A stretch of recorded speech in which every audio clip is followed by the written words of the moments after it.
We debate, we get stuck into the issues of the day on a show where all views are welcome, especially yours. GB News, the People's Channel, Britain's news channel.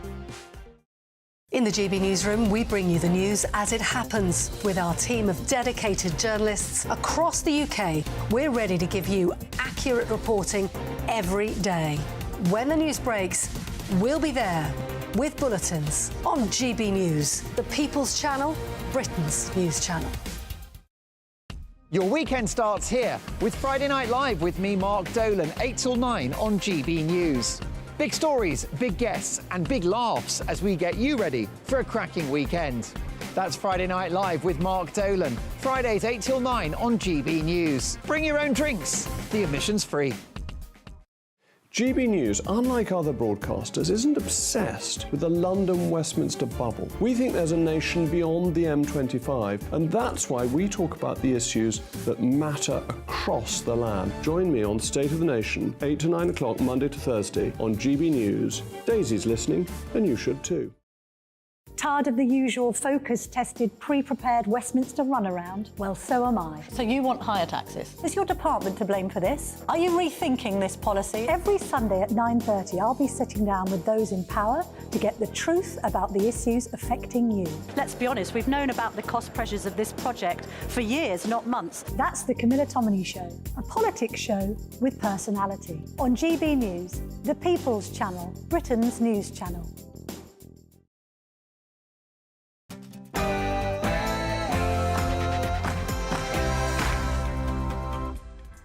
Hello, good afternoon and welcome to GB News on TV, online and on digital radio. I'm Nana Akua. And for the next few hours, me and my panel will be taking on some of the big topics hitting the headlines right now. This show is all about opinion. It's mine, it's theirs, and of course it's yours. We'll be debating, discussing, and at times we will disagree, but no one will be cancelled. So joining me in the next hour, broadcaster and columnist Lizzie Cundy, and also former Labour Party advisor Matthew Laza. In a few moments' time, we'll be covering the latest on the pro-Palestine demonstrations, which are taking place for the 8th week in a row. That's following the end to the ceasefire in Gaza. But before we get started, let's get your latest news with Aaron.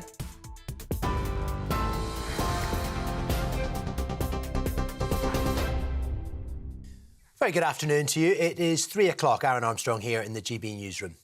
Temperatures could drop to -12 tonight in parts of Scotland after heavy snow saw flights disrupted at Glasgow Airport. Fresh weather warnings for snow and ice are in place from 6 o'clock this evening, and they'll last until midday tomorrow for many parts of the UK. 2 FA Cup ties in England and 11 matches in Scotland. The league matches have been postponed. Today's racing fixture at Newcastle was also abandoned. However, the good news, meteorologist John Hammond says the cold temperatures won't last long. The focus of the cold shifting northwards, something a bit milder trying to push in from the south. Then the cold air sweeps back south again, later on Monday into Tuesday. So we're not waving goodbye to this cold spell just yet. I think through the middle of the week, potentially further severe frost. And then later on this week into next weekend, a complete transformation. It's going to turn mild, wet, windy, soggy and horrible. A British soldier has been killed in Kenya. The Ministry of Defence has confirmed Major Kevin McCool died while off duty on Wednesday. The 32-year-old had served in Europe, the Middle East, the Falklands and Africa. Defence Secretary Grant Shapps has described him as an exceptional person and an exceptional soldier. An 84-year-old man's died following a huge house explosion in Edinburgh. The blast, which happened in the Babberton area last night, was heard from several miles away. A 43-year-old woman and a 54-year-old man were taken to hospital. A number of neighbouring properties were also evacuated. Police say there are no suspicious circumstances, and a GoFundMe page has been set up to help raise money for the family. 46 men have been charged following clashes in Birmingham on Thursday night. The violence erupted ahead of Aston Villa's match against Legia Warsaw. West Midlands Police says 5 officers were injured when missiles were thrown by visiting fans. 43 people were charged with a public order offence, 2 with assault and another with possession of a knife. The disorder began when several Polish fans were told they wouldn't be allowed into the stadium. A week of travel disruption for rail passengers has begun as train drivers continue to strike over pay. And no East Midlands trains are running today. There's a limited service between London and Scotland. Separately, an overtime ban across all services in England until next weekend will cause further chaos. ASLEF members have voted to continue taking industrial action for the next 6 months. The Rail Delivery Group says they should accept an 8% pay offer, but the Shadow Culture Secretary says the government needs to start negotiating. Strikes help none of us, the working people who want to get to work, people who want to get to visit family and friends. It's really important that these strikes are settled as soon as possible. And I really hope that the government and the unions can negotiate that and a fair settlement as soon as they can. The United States says it will not permit the forced relocation of Palestinians from Gaza or the West Bank under any circumstances. Vice President Kamala Harris's comments came on the sidelines of the COP28 climate summit in Dubai. She also says the US won't allow the besiegement of Gaza or any redrawing of the borders. Meanwhile, Israel's confirmed several trucks carrying humanitarian aid have entered the Strip for the first time since the truce collapsed yesterday. The fighting continues. Boris Johnson's expected to admit he made mistakes during the pandemic when he appears before the COVID inquiry next week. The former Prime Minister will, however, argue his government got the big decisions right. The Times is claiming he'll say he helped save tens, if not hundreds of thousands of lives by preventing the NHS from being overwhelmed. Some of his senior staff, though, have already given evidence and they've criticised his indecision and poor leadership. And the Guinness Storehouse in Dublin's won the world's best tourist attraction award of 2023. Listen to some of the names that it beat. The Niagara Falls, the Great Wall of China and Machu Picchu in Peru. The Storehouse also got an award for Best Beer Tour Visitor Experience for the second year in a row. And visitors are allowed to pull a pint and they're also allowed to learn about the company's history. But the main attraction is the gravity bar on the roof. Well, this is GB News on TV, on digital radio and on your smart speaker too. Now, it's back to Nana.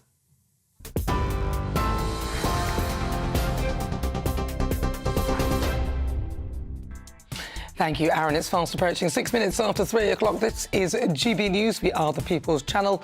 I'm Nana Akua. Now, coming up, the ceasefire in Gaza has ended in Israel as Israel restarts their campaign against Hamas. Whilst in London, more pro-Palestinian demonstrators are taking to the streets again. It's 8 weeks now. They've been doing it for the 8th week in a row. Plus, we'll be speaking to Uri Geller in Tel Aviv for an update on what's happening on the ground. Stay tuned at 3:20. It's Climate Control, an aviation breakthrough this week as Virgin Atlantic takes flight from London to New York using 100% sustainable jet fuel. Could this be the future? Then later this hour, a new strain of swine flu has been recorded in Yorkshire, but its origin is not yet known. I'll be speaking to virologist Dr. Chris Smith very shortly. And stay tuned for my political spotlight. Claire Fox is in the seat this week. COP28, the crisis in the Middle East and the COVID inquiry. We'll be chatting all about that. That's on the way in the next hour. Tell me what you think on everything we're discussing. Email gbviews@gbnews.com or tweet me at gbnews.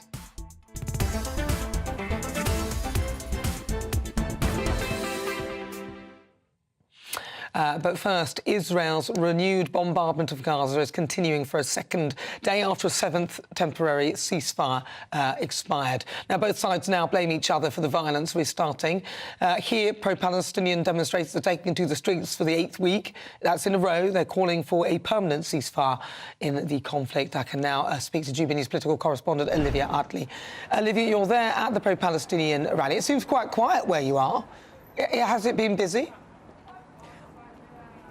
Well, yeah, I mean, it's very different from previous weeks. Today, there isn't a main central London march of the kind we've seen over the past couple of months. There are 13 different smaller rallies in different boroughs across London. I'm here at the Tower Hamlets one, and as you say, it's pretty quiet. It's due to start at 3 o'clock. There are a few people behind me. I've just been into the venue. There are maybe 50 to 100 people there. The venue can seat 500 people, so by nowhere near at capacity. Very, very different tone. There are very few police officers here. We spoke to a couple who said that they weren't expecting a huge disruption. They were expecting to be joined by a couple more later, but nothing like the kind of police operation we have seen in previous weeks. It's difficult to get a straight answer out of the organisers about why the big central London rallies have turned into these much smaller meetups around London.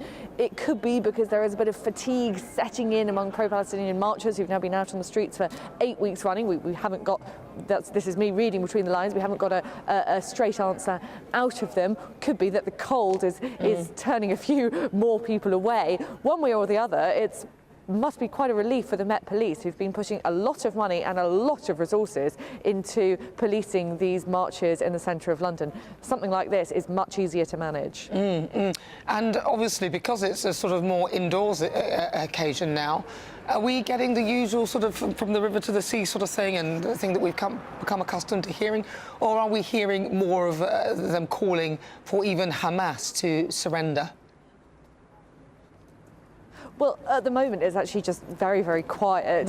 People only just started turning up before I came live. I haven't seen any of the sort of chanting that we've seen in previous weeks. It could be, perhaps, that all of the calls for peace in London are beginning to hit home. There's due to be a vigil for peace in Downing Street tomorrow, where all faiths are due to gather together and condemn the violence on both sides. Although I've been on a few social media groups at the moment, and there are quite a few predominantly Muslim social media groups who are actually calling on Muslims not to attend the rally tomorrow. They say that it's not the moment to engage in dialogue with Zionists, so it'll be interesting to see how that event turns out tomorrow. For now, though, things are quiet, things are peaceful. Let's hope it holds.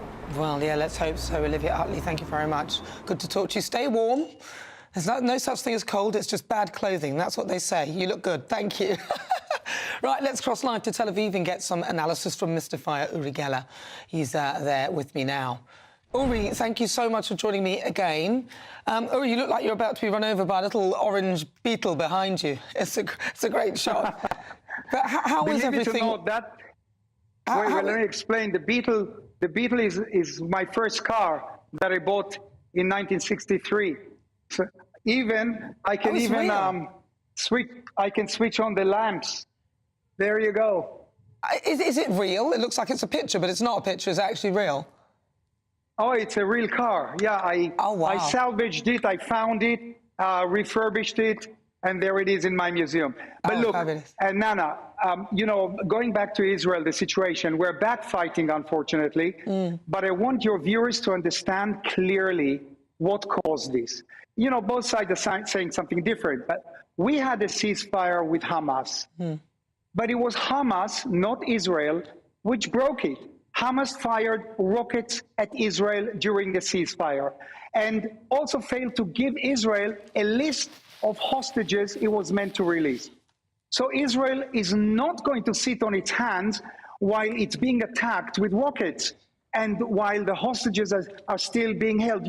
Just 40 minutes ago, I want to show you, I was watching football in my living room, and this is what happened. Look, missiles flying in city by city. This is 40 minutes ago. Missiles.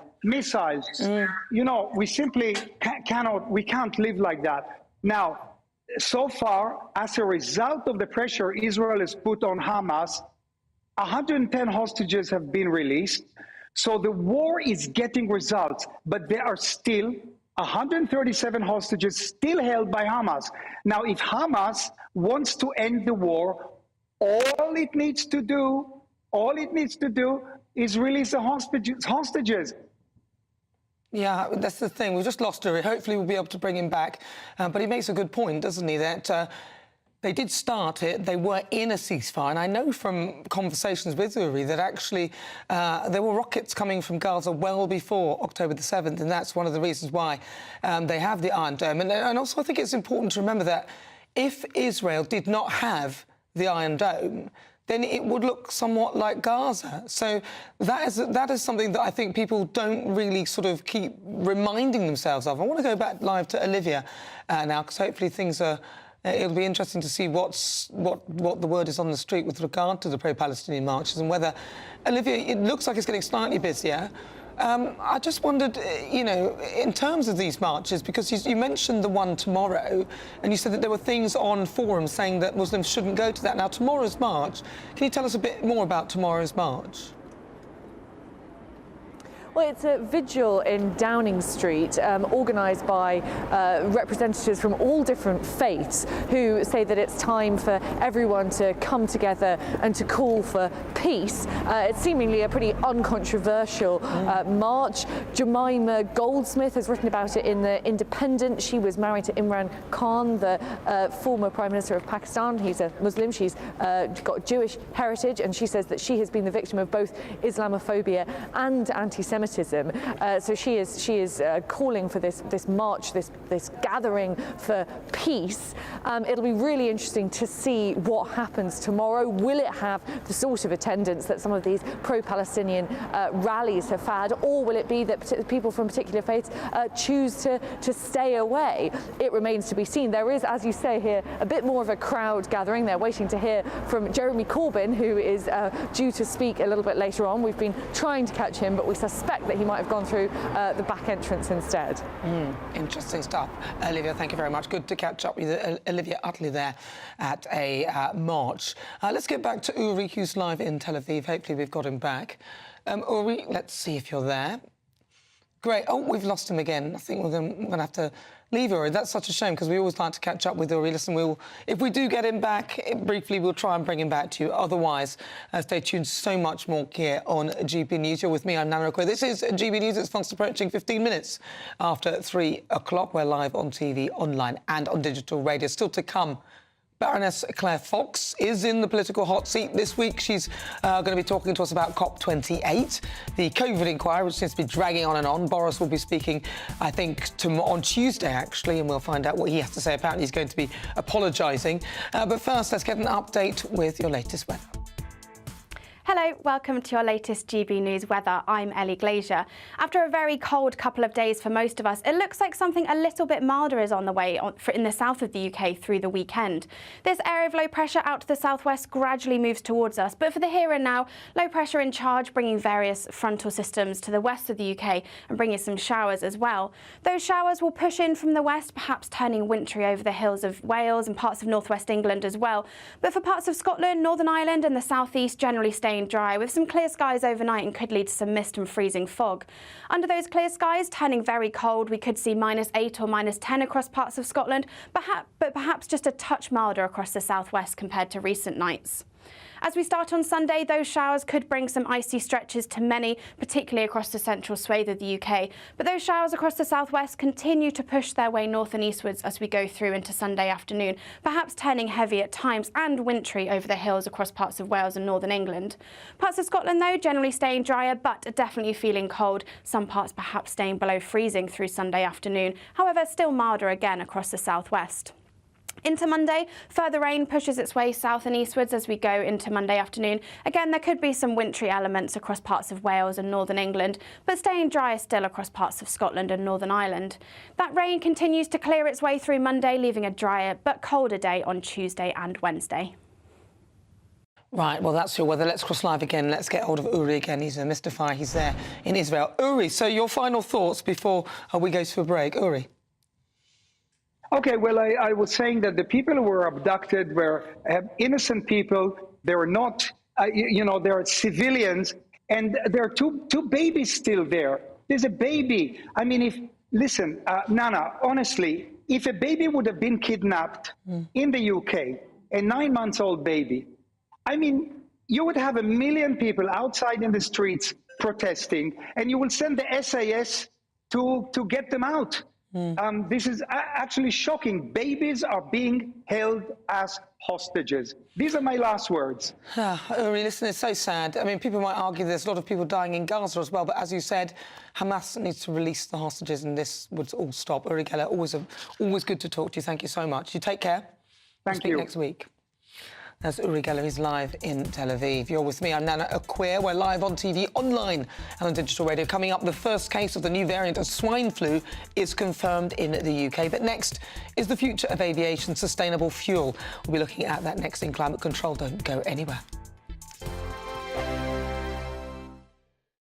Earlier on GB. Who is it? We're here for the show. Welcome to the Dinosaur Hour with me, John Cleese. I was married to a therapist. And you survived? I thought we were getting Hugh Laurie. Second best. You interviewed Saddam Hussein. What's that like? I was terrified. I'm playing strip poker with these three. No, thank you. My CDs need to be put in alphabetical order. Are you going to be problematic again? The Dinosaur Hour. Sundays on GB News. Good afternoon, Britain. Good afternoon, Britain. Join us, Tom and Emily, To find out what's happening in the heart of Westminster. and why it matters to you. Weekdays from midday, we bring you the most compelling stories from across the United Kingdom. And from your doorstep to our inbox. That's right, we want to hear from you. GB News, Britain's news channel. I think the most exciting bit for me is talking to people. People who I think are ignored often by the major news channels. We're going to give news they want to hear. There's a voice there that needs to be heard. I think there's a chance here for a diversity of opinion to be expressed, which you don't find elsewhere. It's really exciting. We don't hold back. We're free to say how decisions that are taken here affect us all around the country. Only on GB News, the People's Channel, Britain's news channel. I'm Michelle Dewberry, and I'm not here to tell you what to think. I'd much rather hear what you have to say. So send in your opinions to gbviews@gbnews.com. Keep them clean, and you never know, I might read them out. With my panel here on Jubes & Co, we debate, we get stuck into the issues of the day on a show where all views are welcome, especially yours. GB News, the People's Channel, Britain's news channel. In the GB Newsroom, we bring you the news as it happens. With our team of dedicated journalists across the UK, we're ready to give you accurate reporting every day. When the news breaks, we'll be there with bulletins on GB News, the People's Channel, Britain's news channel. Your weekend starts here with Friday Night Live with me, Mark Dolan, 8 till 9 on GB News. Big stories, big guests and big laughs as we get you ready for a cracking weekend. That's Friday Night Live with Mark Dolan. Fridays 8 till 9 on GB News. Bring your own drinks. The admission's free. GB News, unlike other broadcasters, isn't obsessed with the London-Westminster bubble. We think there's a nation beyond the M25, and that's why we talk about the issues that matter across the land. Join me on State of the Nation, 8 to 9 o'clock, Monday to Thursday, on GB News. Daisy's listening, and you should too. Tired of the usual focus-tested, pre-prepared Westminster runaround? Well, so am I. So you want higher taxes? Is your department to blame for this? Are you rethinking this policy? Every Sunday at 9:30, I'll be sitting down with those in power to get the truth about the issues affecting you. Let's be honest, we've known about the cost pressures of this project for years, not months. That's the Camilla Tominey Show, a politics show with personality. On GB News, the People's Channel, Britain's news channel.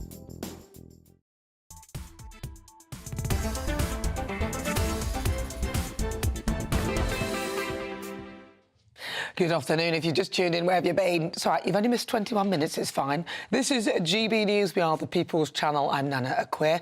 It's just fast approaching 22 minutes after 3 o'clock, and we are live on TV, online and on digital radio. And it's time for Climate Control, where we unpick some of the debate around the climate. So while global warming talks have been underway this week in Dubai at COP28, the first aircraft with 100% sustainable jet fuel took flight from London, Heathrow, to New York. Previous flights have had a 50% sustainable fuel, but following this success, there are hopes that the transport sector will be able to decarbonise travel in the future. But does it mark a new frontier in sustainable aviation? We'll also talk weather. I'm joined now to discuss with meteorologist and social commentator Jim Dale, and also climate and scientist Paul Burgess. Paul, I want to start with you. Let's talk aviation. Now, this biofuel, is it a good move? Everyone's sort of talking about it as though it's a fantastic advancement. It's not. Let me give you an example. If you take Europe, how much biofuel it uses a landmass bigger than the whole island of Ireland. That's north and south together. Bigger, I think it's 9.6 million hectares. So that's how much land you need currently to supply the biofuel being supplied to Europe.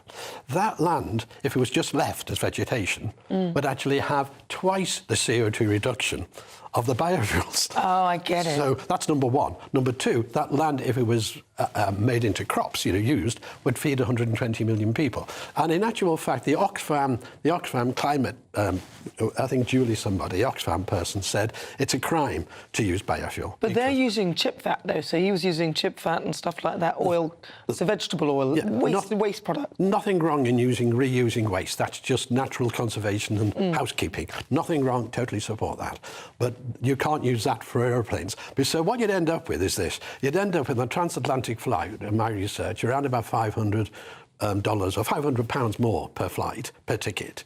And you'd actually be doing away with vast swathes of the planet making fuel. It is a ridiculous proposition, and it's virtue signalling. Jim Dale. I kind of think it's a little bit of a gimmick, actually. I don't wish to disagree in this, on this one. I think any trial, if you got purpose behind it, if there is science behind it, and if that's going to go forward, then fine. Anything is good to try. I think that's what scientists do. There's no problem with that. But I don't know. I mean, I'm going to ask Paul. What do you think? What do you think the reason is for Virgin Atlantic doing this? Pure virtue signalling. I mean, the whole of what we're going through now with COP and everything is pure virtue signalling. That's a different subject. No, it's the next subject, actually. I'll do that. If I could bring up my first graph, that could be brought up. Well, let's put up Paul's first graph. He's got a graph here. Yeah. And so we said that we promised to put him on the screen. It's the same point. So let's see, it's coming up. Keep talking. So what does that mean? What is that? That is the CO2 growth. It's the internationally accepted. It's at the Mauna Loa, top of Hawaii mountain. It's what everyone quotes when you say 418 parts per million now. Yep. But someone has plotted on, Tony Heller actually, has plotted on all the different climate conferences. That make no difference. If you look at the curve, it's curving up like that. CO2 is increasing enormously that way, and it makes no difference at all what they're doing a meeting in COP28 with 70,000 representatives. None at all. This graph proves it. And what I put on there is a famous saying, insanity is something like repeating the same thing many times over and expecting a different result. That's what COP is. Well, what do you think, Jim? They're all at COP, they're flying there, they're going... flying there by private jets, a lot of them. I think we've got 3 going. We've got Rishi in his jet, you've got the King in his jet, and I think you've got David Cameron in... They could have gone all together. That would have been nice, wouldn't it? But I suppose their thoughts are, if anything happens, you've lost your Prime Minister, your King, and, well, David Cameron. OK, yeah, I take that. I do take that. But in terms of having the costs, they're there for a reason, and especially the Paris one of several years ago with the Paris Agreement. So behind the scenes particularly, they do arrive at consensus, stuff you don't necessarily see. I think there was something that came out today to say that the petrochemical industries, 50 of them, were going to limit the methane emissions. So little bit by bit, I think for the right direction. But I think the point is, number one, that CO2 is still going up on Paul's graph. It's going up almost like the agree. So that's the wrong direction. But you say it's the wrong direction. A lot of people would say that CO2 going up isn't a bad thing. It's not a bad thing, because more CO2 doesn't... It's not the control knob of the climate. It actually shows... I know we disagree on that. Yeah, it shows the temperature profile, because I've got a chart, if they can put that one up, showing the temperature profile globally across the world, and you'll see what's happened in 2023. I think we're probably all aware of that. Anybody who hasn't noticed what's been going on the climate, there we go. So the red one is 2023 compared to every other year in past. I mean, it just... Can I just make a few points? We had the Tonga eruption in last year, which put about 10 or 12% more... I don't think more water vapour in the atmosphere, which is a huge greenhouse gas. So you have to allow for that. That's why climate is not about the year or two, it's about a long time. I keep saying this. And underneath that, the blue is the long time. Let's make that absolutely clear. How long does that go back? So how long does that... I can't quite see it from here, but I think it's back to... Yeah, I know. It's back to the 18-somethings, isn't it? 1840, 1850, something of that nature. It comes back to. So how many years is 1850s? What's that? Well, that's modern meteorology. That's how we measure these things. That's how we've done it. And before then, tree rings, ice cores, soil samples, etc. That's what geologists do. But doesn't it also depend on where you take the tree ring from, or the soil sample, doesn't it really depend? And so the fact is that you can sort of extrapolate from that data. To a degree, of course it would. Consider. So, for example, if you're taking the temperature of something and you take it at an airport, you have to acknowledge that you've taken it at an airport, and therefore that is a spurious calculation. I think geologists and climatologists do think about these things. They are eminent people. No, they've got qualification. And that's why they do what they do. That's how they arrive at these charts. They don't. No, I'll give you an example. The Connollys are a family of great scientists in Ireland, in Dublin, and with Willie Sooner, who's a climate scientist, did a survey of European weather stations.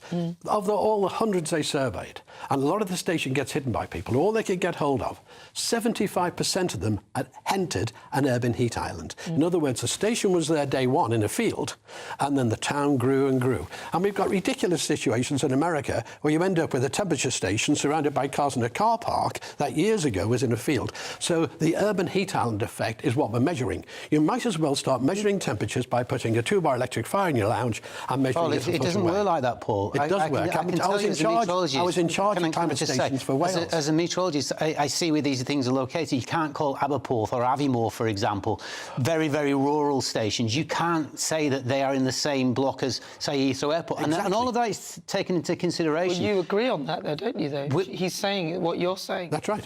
I'm saying that there is a diverse range, and the graph doesn't go up like the face of the Eiger just simply because we're just taking it from Heathrow Airport or Coningsby or pick another airport. You know, it doesn't work like that. Jim, these are extrapolated from stations. Jim, I deal with the detail of this. Okay. And the sea as well. Paul. I deal with the detail of this. I can forward you the scientific papers or the surveys of this, etc. And there's no doubt at all we are recording the urban. I'll give you a perfect example. So bad was this in America, so bad, they set up what's called the Standard Reference Network. The Standard Reference Network are the 100 perfect climate stations. I agree, perfect, even triple redundancy. The whole game, we all agree, great, set up in 2005, yes? That is going to be now the measurement of the change in temperature for North America. Do you know what? No warming at all since then. But listen, that's the problem. Even if you just had one location, say Heathrow Airport, it's been there for donkey's years. The graph still goes upwards. It doesn't. No, you can't use them at all. Nothing's changed. No, it has actually. All right. Apart from the temperature graph. Heathrow Airport in the 1940s was very different to Heathrow Airport today. Well, that's the point. Listen, you two, you can come back for another one in about half an hour because we're going to be discussing more on that. That is, of course, Jim Dale, meteorologist and social commentator, and Paul Burgess, he's a climate scientist. Well, if you just tuned in, it's just gone 3:30. This is GB News, live on TV, online and on digital radio. On the way, Claire Fox will join me in the studio. She'll be in the political hot seat for Political Spotlight. But first, let's get your latest headlines with Ray Addison.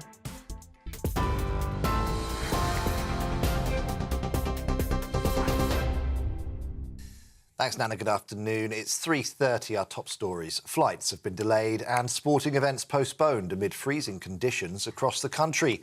Temperatures could drop to -12 tonight in parts of Scotland after heavy snow led to disruption at Glasgow Airport. 2 FA Cup games in England, along with 11 Scottish League matches, have been called off, with all racing fixtures at Newcastle abandoned due to frozen ground. Weather warnings for snow and ice are in place from 6 p.m. this evening until midday tomorrow for many parts of the UK. The Ministry of Defence has confirmed a British soldier, Major Kevin McCool, has been killed in Kenya while off duty. The 32-year-old, who served in Africa, Europe and the Middle East, died on Wednesday. Defence Secretary Grant Shapps has described him as an exceptional person and soldier. An 84-year-old man has died following a massive house explosion in Edinburgh. A 43-year-old woman and a 54-year-old man were also taken to hospital. The number of neighbouring properties were evacuated as a precautionary measure. Police say there are no suspicious circumstances. A week of travel disruption has begun as train drivers continue to strike over pay. No East Midlands trains are running today, and there's a limited service between London and Scotland on LNER, as LEF members have voted to continue taking industrial action for the next 6 months. The Rail Delivery Group says they should accept an 8% pay offer. And Boris Johnson's expected to admit he made mistakes during the pandemic when he appears before the COVID inquiry next week. The former PM will, however, argue that his government got the big decisions right, with The Times claiming that he'll say he helped save tens, if not hundreds of thousands of lives by preventing the NHS from being overwhelmed. Some of his senior staff have already given evidence criticising him for indecision and poor leadership. Well, there's more on all of those stories on our website at gbnews.com. I'll be back in half an hour, but now it's back to Nana.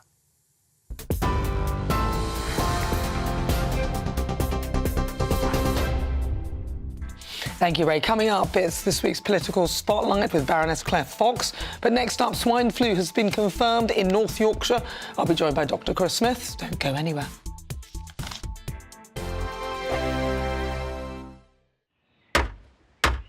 Who is it? We're here for the show.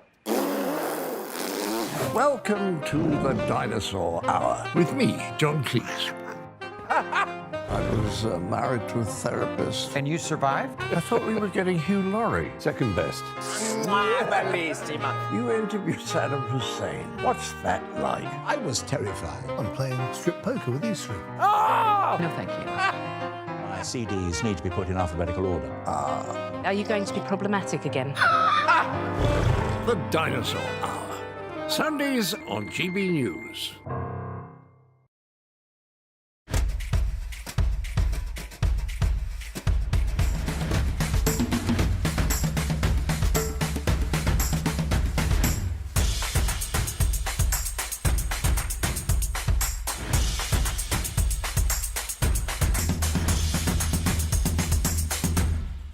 Wake up to the headlines with Headliners every morning at 5 a.m.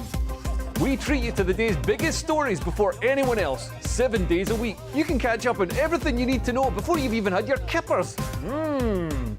Headliners every morning at 5 a.m. only on GB News, the People's Channel, Britain's news channel. GB News, unlike other broadcasters, isn't obsessed with the London-Westminster bubble. We think there's a nation beyond the M25, and that's why we talk about the issues that matter across the land. Join me on State of the Nation, 8 to 9 o'clock, Monday to Thursday, on GB News. Daisy's listening, and you should too. I think the most exciting bit for me is talking to people. People who I think are ignored often by the major news channels. We're going to give news they want to hear. There's a voice there that needs to be heard. I think there's a chance here for a diversity of opinion to be expressed, which you don't find elsewhere. It's really exciting. We don't hold back. We're free to say how decisions that are taken here affect us all around the country. Only on GB News, the People's Channel, Britain's news channel. There's only three people you can trust in life. Your doctor, your lawyer, and your nana. I'm not sure. So join me, Nana Akua, at 3 p.m. every Saturday and Sunday, where we discuss the biggest topics of the weekend. Be ready for battle. Could you be quiet? What is this? It's my new teeth. It's your new teeth. I don't bite. Well, not without a good reason. Always honest, always fun. Every weekend at 3 p.m. on GB News, the People's Channel, Britain's news channel. Your weekend starts here with Friday Night Live with me, Mark Dolan, 8 till 9 on GB News. Big stories, big guests and big laughs as we get you ready for a cracking weekend. That's Friday Night Live with Mark Dolan, Fridays 8 till 9 on GB News. Bring your own drinks. The admission's free. Tired of the usual focus-tested, pre-prepared Westminster runaround? Well, so am I. So you want higher taxes? Is your department to blame for this? Are you rethinking this policy? Every Sunday at 9:30, I'll be sitting down with those in power to get the truth about the issues affecting you. Let's be honest, we've known about the cost pressures of this project for years, not months. That's the Camilla Tominey Show, a politics show with personality. On GB News, the People's Channel, Britain's news channel.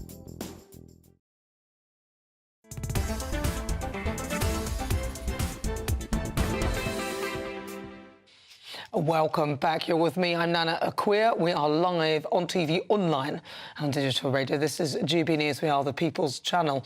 Now, it's time, though, for a routine screening in North Yorkshire, which detected what has now been recorded as the first case of the new strain of swine flu in the UK. Now, health officials are investigating the case and have confirmed that the patient only had respiratory symptoms, a mild illness, and had fully recovered. The origin of the virus is currently unknown, as the patient did not work with pigs. So joining me now is virologist Chris Smith.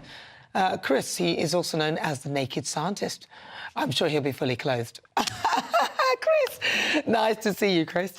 I want to ask you, now I remember swine flu back in the day. Wasn't that H5N1, which was this scary thing that happened in China and people, quite a few people died, but then it suddenly stopped? I mean, that's what I remember about swine flu. Am I correct? Swine flu, specifically as it pertains to humans, relates to the pandemic we had in 2009 which was actually a form of H1N1 flu.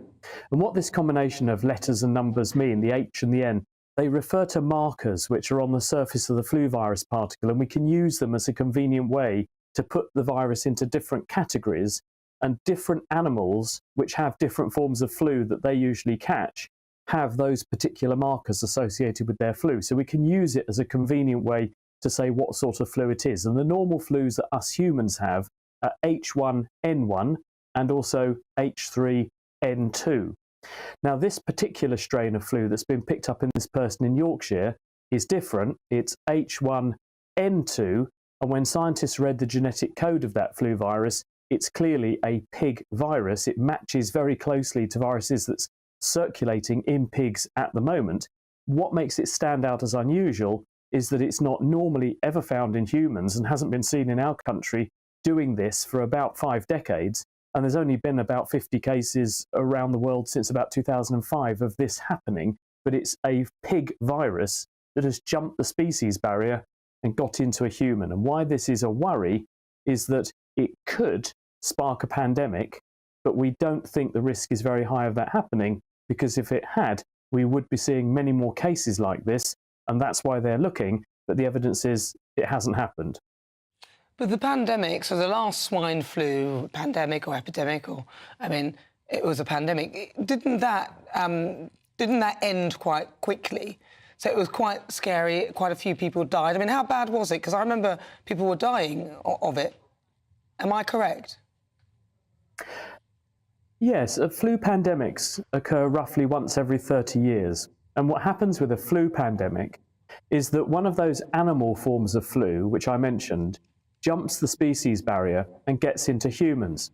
And because it looks completely different to a normal human flu, to which we all have some degree of immunity, no one has any immunity, so it spreads very fast around the world. It causes lots of cases, and if you've got lots of cases, lots of infections, there's high risk that some of those may develop a severe disease, particularly in vulnerable people, elderly, frail people, or very young people, and they may become severely unwell and they may lose their lives. And so across the last 100 years or so, we have seen a sequence of flu pandemics happen, most famously the 1918 flu, which was an H1N1 virus, actually, which killed upwards of 50 million people.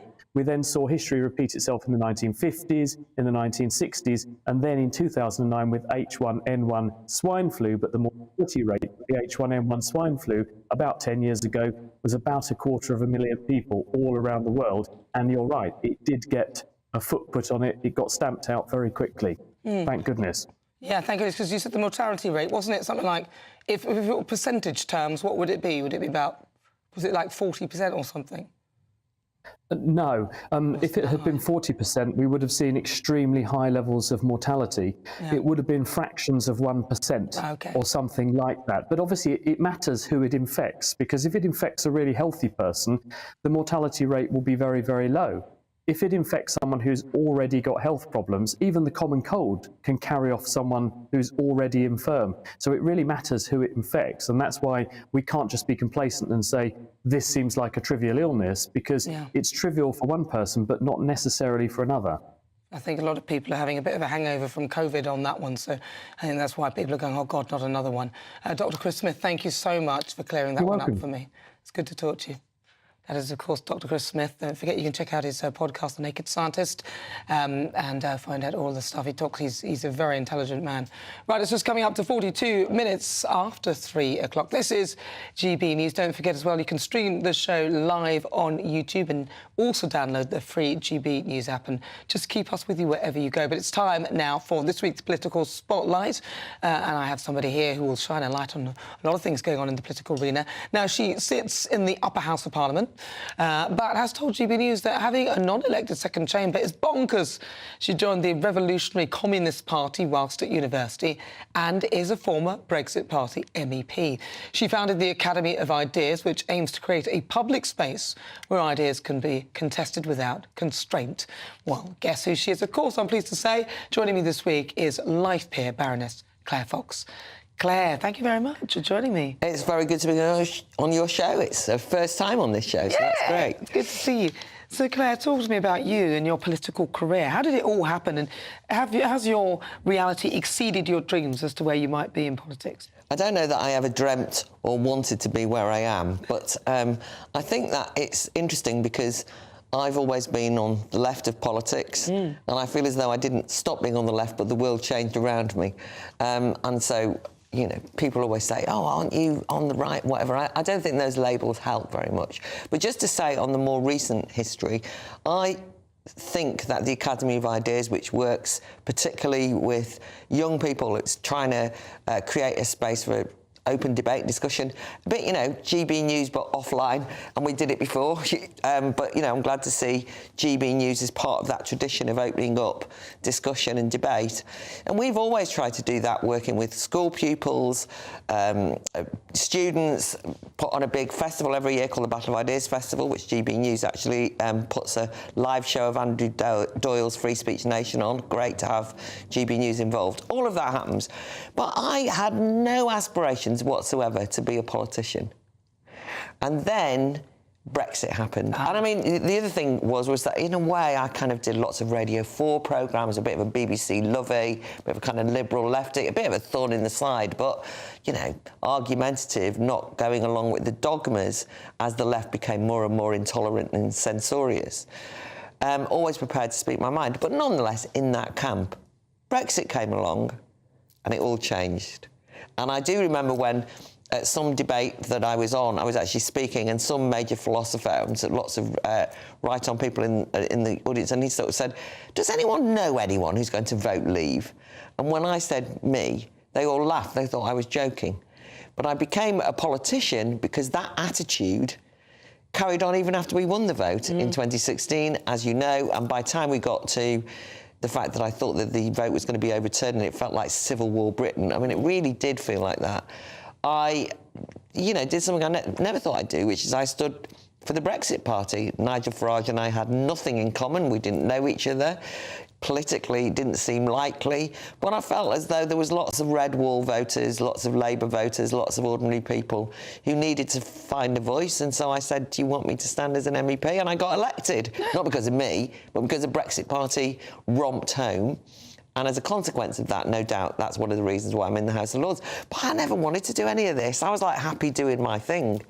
But, you know, I suppose you have to step up, or, you know, times change or something happens and you have to take on a different role. I think it's interesting what you said about the left, that you think the left has actually moved and it wasn't actually you, because it does seem that way, because Brexit would have seemed to be a natural place for more red wall sort of voters, but yet, for some reason or other, there seemed to be a bit of a dilemma here, that actually, if you're more red wall, you're now leaning towards the Conservative Party, because it seems that the Labour Party were more of a Remain party. Did you find that odd? Because Jeremy Corbyn seemed to talk a lot about how he didn't really like the EU in a sense, and then suddenly... Exactly. I mean, it was very odd. I mean, Tony Benn was the kind of one of the most famous left critics of the European Union.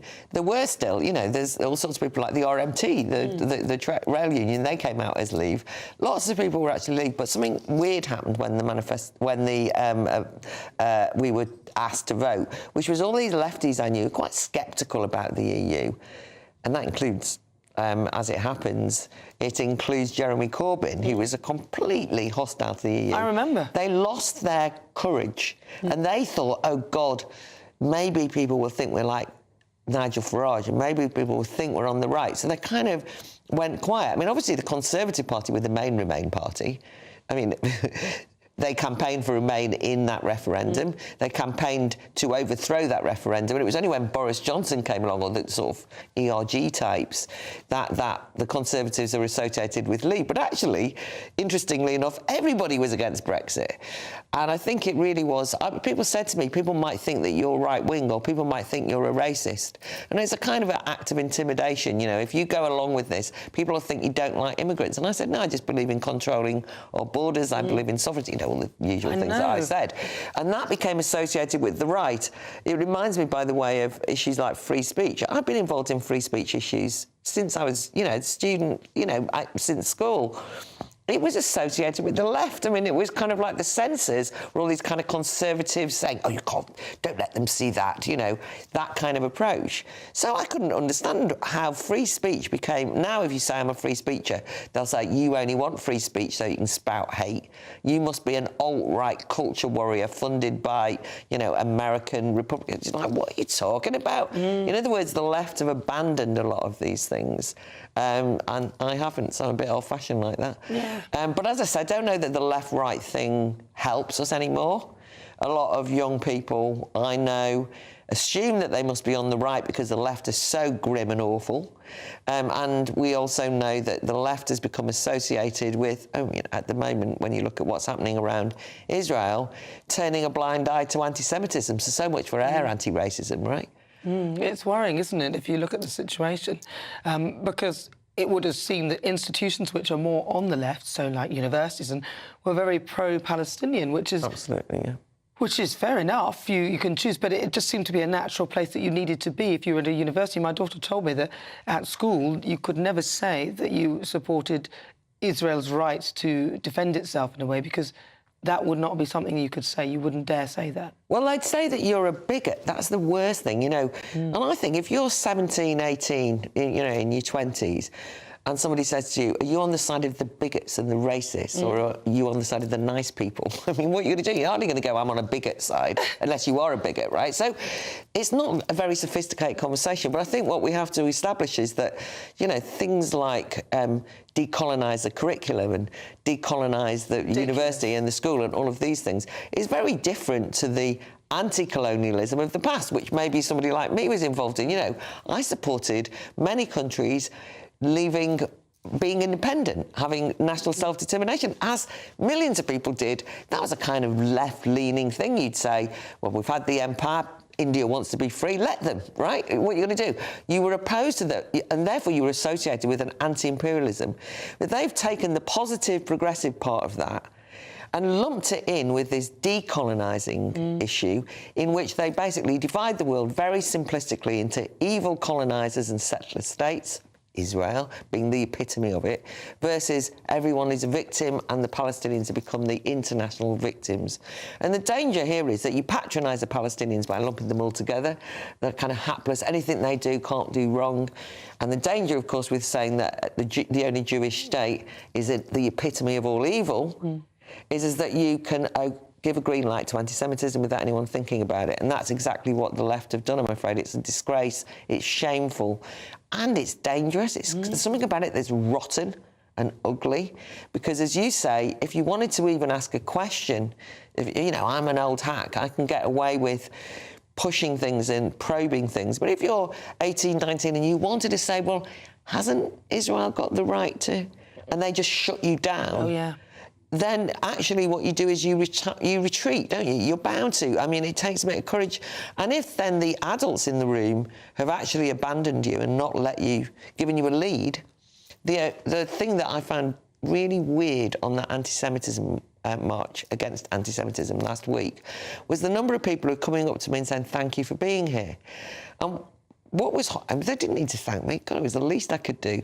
But in a way, what they were saying was, the only solidarity they'd had really was from Jewish people. There hadn't been widespread, and there hasn't been widespread support for Jewish people suffering a proper racist tirade. Whereas in the universities, you only have to say something like blacklisting or look the wrong way, and they accuse of a racist microaggression. So it's a very peculiar situation when real racism is staring you in the face. You're kind of going, well, you've got to understand they're all suffering under Israel and so on, as though they have ever given a damn, by the way, of the people of Gaza. It's interesting that some of the racism that I've seen targeted towards Jewish people, I've never seen that targeted to me as a black woman, which is quite... I'm like, wow, I didn't realise such a thing existed, anti-Semitism. I hadn't really acknowledged or noticed it, and I see it now. But I want to bring you to Nigel in the Jungle. A lot of people saying that he's not getting the airtime. Have you watched any of it? Of course. Not because of Nigel, but because I watch I'm a Celeb. I have to say that it is incredibly dull, the programme this year in general. Nigel hasn't had very much airtime, but he looks as bored as I feel watching the programme. And I think probably it's been difficult to... It's just a kind of not a very... He's used to talking politics, and it's not an atmosphere that's very conducive to that. And as we've seen, even minor attempts at having a political conversation has kind of led to then headlines in newspapers. I can't believe the Mirror today, you know, Labour MPs saying he should never have been allowed in, front page. It's almost like they're trying to stir up, by the way, a race issue, and it's completely unfair. Listen, it's really good to talk to you. Thank you so much. I won't be going in the jungle, no matter what happens to me. 1.5 million? 1.5 million. Maybe. Only smidgen tempted. Only a smidgen tempted. I would do it for that. I think for 1.5 million, you're right, maybe. I would do it for that. Thank you so much for joining me. Lovely to talk to you. Thank you so much. My pleasure. Of course, Baroness Claire Fox, she's here live on GB News. Well, listen, stay tuned, because next I'll be bringing you my take on the ongoing royal row. You've seen what's going on, haven't you? We've got to talk about Scooby-Doo, or only Scooby's book. But first, let's get an update with your weather. Ellie Gleiser will be giving you that in just a moment. Looks like things are heating up. Boxed boilers, sponsors of weather on GB News. Hello, welcome to your latest GB News weather. I'm Ellie Glazier. After a very cold couple of days for most of us, it looks like something a little bit milder is on the way in the south of the UK through the weekend. This area of low pressure out to the southwest gradually moves towards us, but for the here and now, low pressure in charge, bringing various frontal systems to the west of the UK and bringing some showers as well. Those showers will push in from the west, perhaps turning wintry over the hills of Wales and parts of northwest England as well. But for parts of Scotland, Northern Ireland and the southeast, generally staying dry, with some clear skies overnight, and could lead to some mist and freezing fog. Under those clear skies, turning very cold, we could see -8 or -10 across parts of Scotland, but perhaps just a touch milder across the southwest compared to recent nights. As we start on Sunday, those showers could bring some icy stretches to many, particularly across the central swathe of the UK. But those showers across the southwest continue to push their way north and eastwards as we go through into Sunday afternoon, perhaps turning heavy at times and wintry over the hills across parts of Wales and northern England. Parts of Scotland, though, generally staying drier, but definitely feeling cold. Some parts perhaps staying below freezing through Sunday afternoon. However, still milder again across the southwest. Into Monday, further rain pushes its way south and eastwards as we go into Monday afternoon. Again, there could be some wintry elements across parts of Wales and northern England, but staying dry still across parts of Scotland and Northern Ireland. That rain continues to clear its way through Monday, leaving a drier but colder day on Tuesday and Wednesday. That warm feeling inside from Boxed Boilers, sponsors of weather on GB News.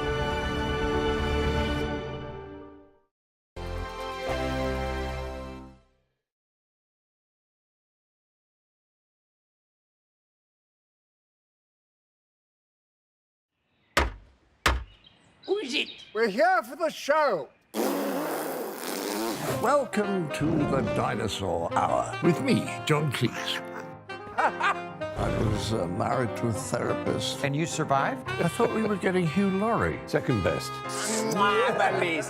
You interviewed Saddam Hussein. What's that like? I was terrified. I'm playing strip poker with these three. No, thank you. My CDs need to be put in alphabetical order. Are you going to be problematic again? The Dinosaur Hour. Sundays on GB News. Good afternoon, Britain. Good afternoon, Britain. Join us, Tom and Emily, To find out what's happening in the heart of Westminster. and why it matters to you. Weekdays from midday, we bring you the most compelling stories from across the United Kingdom. And from your doorstep to our inbox, That's right, we want to hear from you, GB News. Britain's news channel. I think the most exciting bit for me is talking to people. People who I think are ignored often by the major news channels. We're going to give news they want to hear. There's a voice there that needs to be heard. I think there's a chance here for a diversity of opinion to be expressed, which you don't find elsewhere. It's really exciting. We don't hold back. We're free to say how decisions that are taken here affect us all around the country. Only on GB News, the People's Channel, Britain's news channel. I'm Michelle Dewberry, and I'm not here to tell you what to think. I'd much rather hear what you have to say. So send in your opinions to gbviews@gbnews.com. Keep them clean, and you never know, I might read them out. With my panel here on Jubes & Co, we debate, we get stuck into the issues of the day on a show where all views are welcome, especially yours. GB News, the People's Channel, Britain's news channel. In the GB Newsroom, we bring you the news as it happens. With our team of dedicated journalists across the UK, we're ready to give you accurate reporting every day. When the news breaks, we'll be there with bulletins on GB News, the People's Channel, Britain's news channel. Your weekend starts here with Friday Night Live with me, Mark Dolan, 8 till 9 on GB News. Big stories, big guests and big laughs as we get you ready for a cracking weekend. That's Friday Night Live with Mark Dolan. Fridays 8 till 9 on GB News. Bring your own drinks. The admission's free. GB News, unlike other broadcasters, isn't obsessed with the London-Westminster bubble. We think there's a nation beyond the M25, and that's why we talk about the issues that matter across the land. Join me on State of the Nation, 8 to 9 o'clock, Monday to Thursday, on GB News. Daisy's listening, and you should too. Tired of the usual focus-tested, pre-prepared Westminster runaround? Well, so am I. So you want higher taxes? Is your department to blame for this? Are you rethinking this policy? Every Sunday at 9:30, I'll be sitting down with those in power to get the truth about the issues affecting you. Let's be honest, we've known about the cost pressures of this project for years, not months. That's the Camilla Tominey Show, a politics show with personality. On GB News, the People's Channel, Britain's news channel. What you get for breakfast is something that, if we do our jobs right, you will wake up to news that you didn't know the night before. It's a conversation. It's not just me and Eamon. We want to get to know you, and we want you to get to know us. From 6, it's Breakfast with Eamon and Isabel. Monday to Thursdays on GB News, Britain's news channel.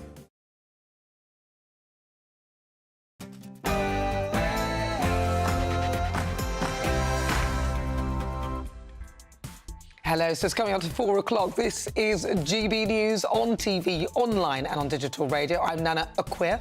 And for the next 2 hours, me and my panel will be taking on some of the big topics hitting the headlines right now. This show is all about opinion. It's mine, it's theirs, and of course it's yours. We'll be debating, discussing, and at times we will disagree, but no one will be cancelled. So joining me today, broadcaster and columnist Lizzie Cundy, and also former Labour Party advisor Matthew Lauser. But before we get started, let's get your latest news with Ray Addison.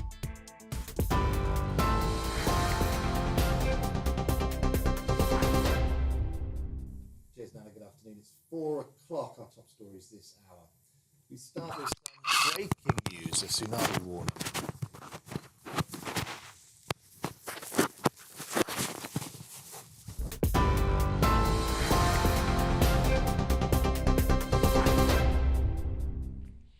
All right, so this is GB News Live on TV, online and on digital radio. I'm Nana Akua. Now, so we've got loads of things going on. Stay tuned. But first, do you remember this? In the Oprah interview, you accused members of your family of racism. You don't even... Well, the British press said that. Right. Did Meghan ever mention that they were racist? They've emerged again. The Duke and Duchess of Montecito are back in the headlines via their unofficial mouthpiece, Omid Scobie. Lady Colin Campbell calls him scabies. I like to call him Scooby-Doo, if it hadn't been for those pesky Dutch. This will be Scobie's second major book centred around the royals. The first, Finding Freedom, which I like to call Finding Fantasy, was about Harry and Meghan's departure from the UK. Now, this was the book that Meghan claimed she had not sanctioned or briefed him on, only later having to admit in the court of law that she'd actually forgotten that she had, in fact, briefed him. Well, that's convenient. So basically, her first account was pretty much, well, what equates to a lie.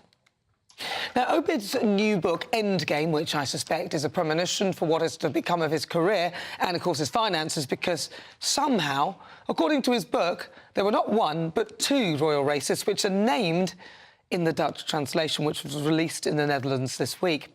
He doesn't actually use the word racism, it's that popular term, unconscious bias.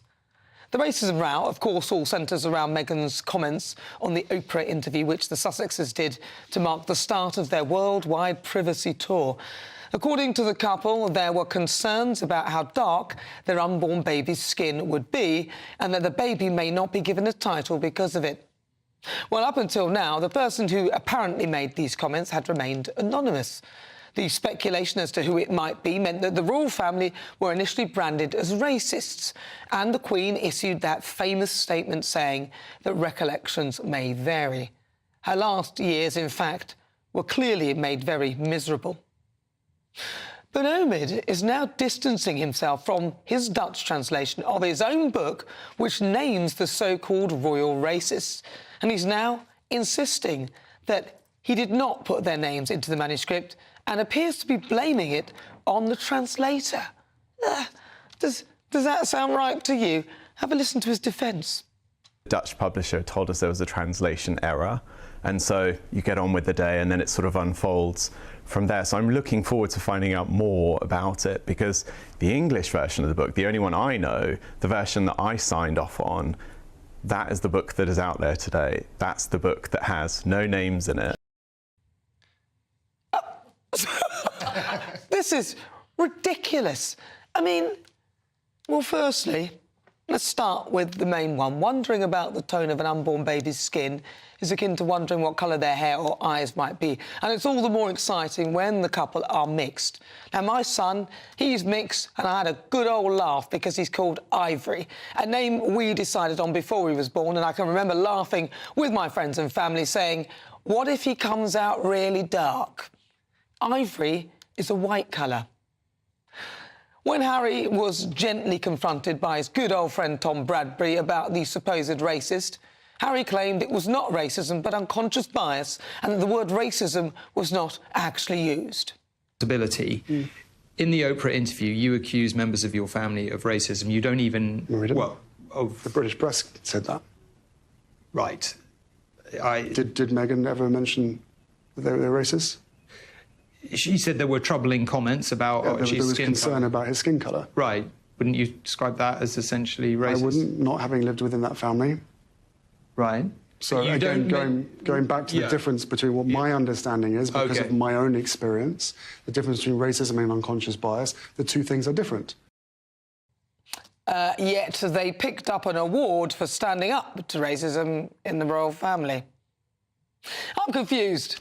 I also fail to see how if someone truly were concerned about the skin colour of your baby and vocalised it to you in a negative manner, how that can be unconscious. It doesn't even make any sense. I'm afraid nothing adds up with these two. Why didn't Harry and Meghan clear up this misunderstanding if by their own admission, the royal family aren't racist, instead of allowing them to be dragged through the mud by the global press? I suspect Harry doesn't really understand racism. After all, he dressed up as a Nazi in his youth to go to a party, and even then he blamed his dressing up in that manner on William and Catherine. Come on, Harry. Meghan, you blamed your family for staying silent. Are you going to condemn Endgame? Well, speak up.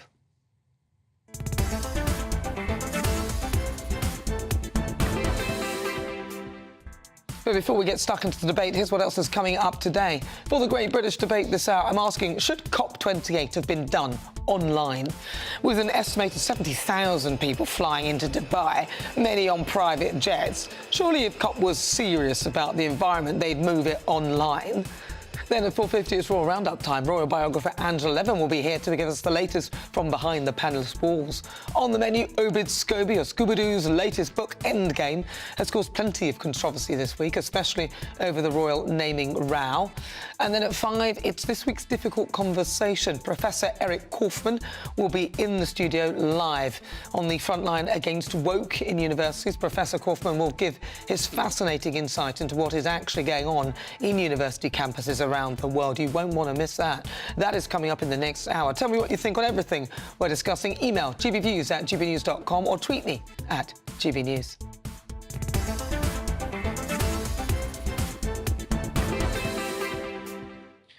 Right, let's get started. Let's welcome again to my panel broadcaster and columnist Lizzie Cundy, and also former, not famous, not yet. Well, he is. Well, I suppose he is. Former Labour advisor Matthew Lala.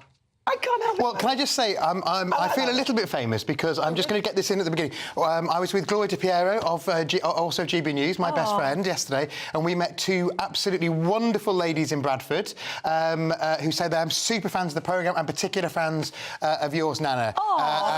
And there they are. So we wanted to make sure that their photo was up there. And let me make sure I've got to get the names the right way round, otherwise they will kill me. Yeah. So who have we got? So in the picture, you have got Lindsay is the blonde and Julie is the lady with darker hair.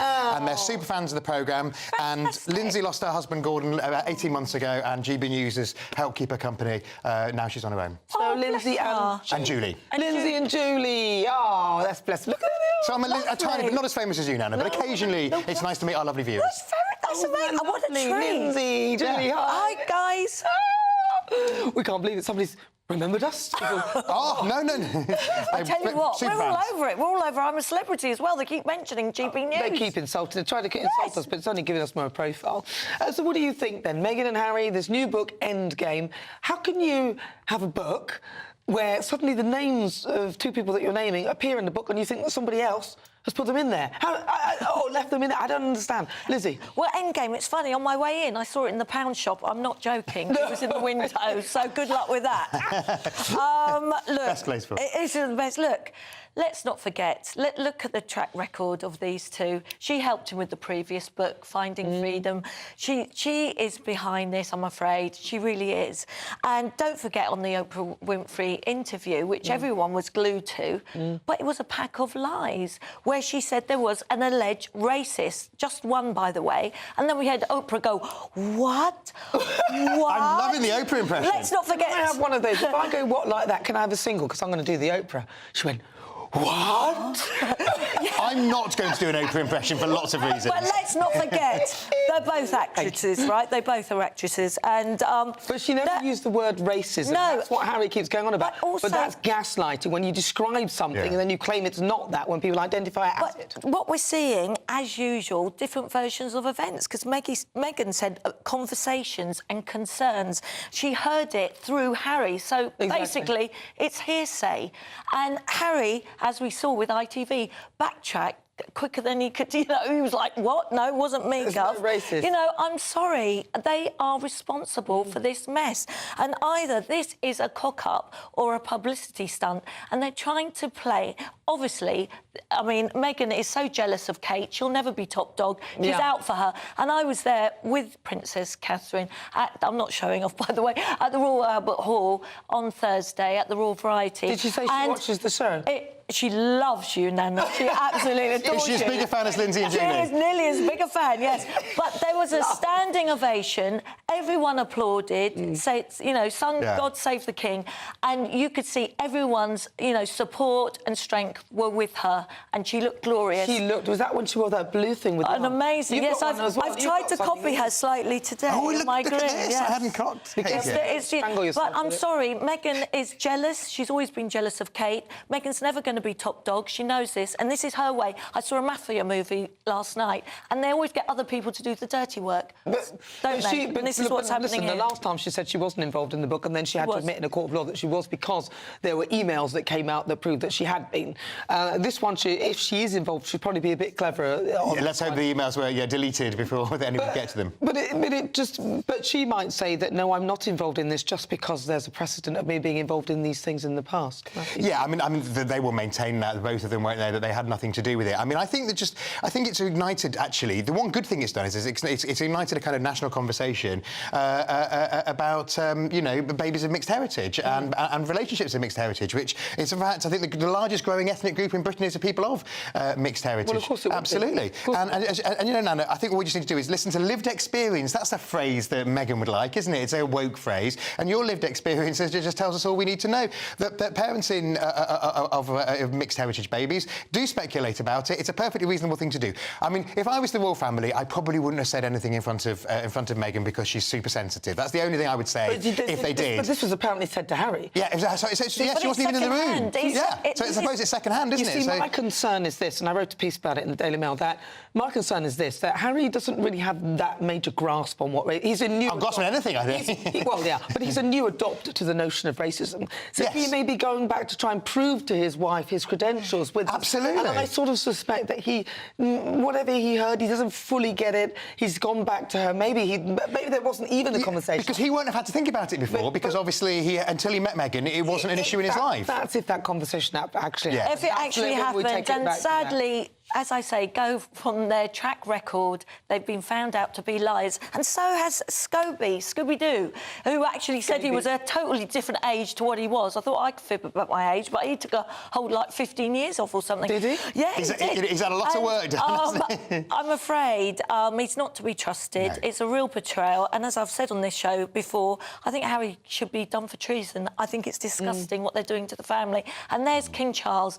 at Cobb, at the big old climate summit, having to deal with this, being called a racist, being labelled a racist. It's disgusting. But I don't think anybody believes any of it anymore.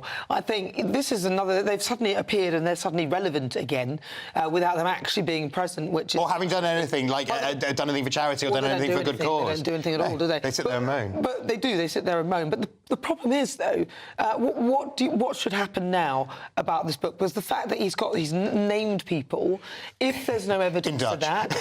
there's no and of course, surely that's libelous. Whether you can't do that, especially if you're saying something, then you actually think, I want to take that out, but it's in the book, and I didn't mean to say it. Yeah, I mean, the book is now ludicrous, and the publishers should... I mean, frankly, there's a big case for the publishers pulping it, even the English language version, the UK version, which doesn't have the names in it, because now everybody knows the names. But I think, as Lizzie says, that what has happened above all else is this has given the royal family's dignity. I'm not a particular fan. I'm a Republican, but the dignity that the King, the Queen, and the Prince and Princess of Wales have shown.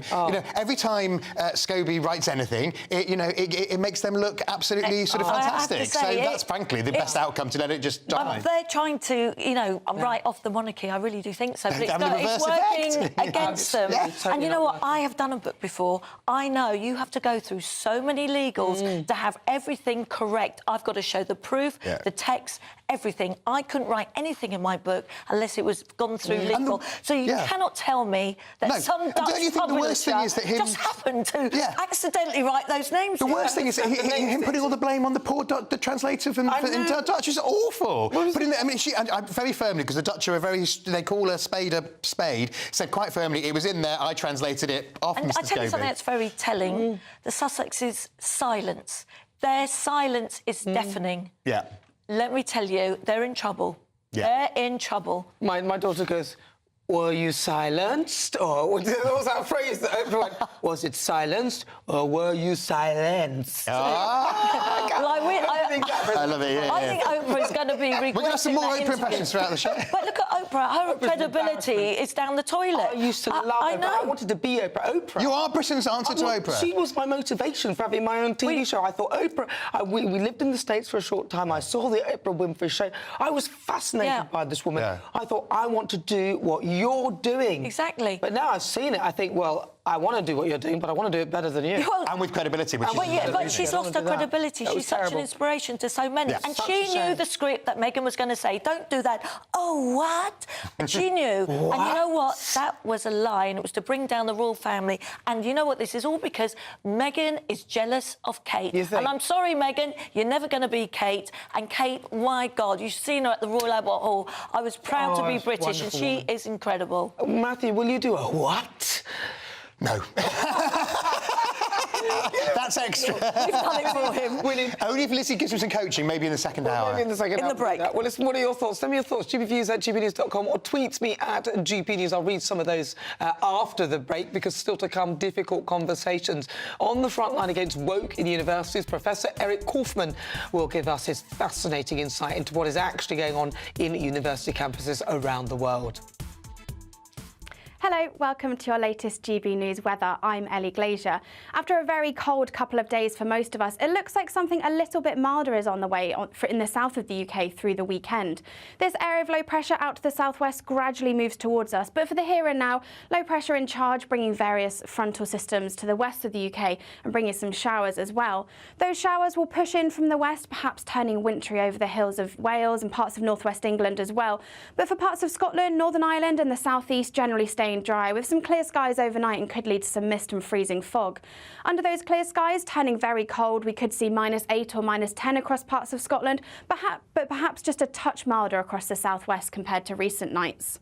As we start on Sunday, those showers could bring some icy stretches to many, particularly across the central swathe of the UK. But those showers across the southwest continue to push their way north and eastwards as we go through into Sunday afternoon, perhaps turning heavy at times and wintry over the hills across parts of Wales and northern England. Parts of Scotland, though, generally staying drier, but definitely feeling cold. Some parts perhaps staying below freezing through Sunday afternoon. However, still milder again across the southwest. Into Monday, further rain pushes its way south and eastwards as we go into Monday afternoon. Again, there could be some wintry elements across parts of Wales and northern England, but staying drier still across parts of Scotland and Northern Ireland. That rain continues to clear its way through Monday, leaving a drier but colder day on Tuesday and Wednesday.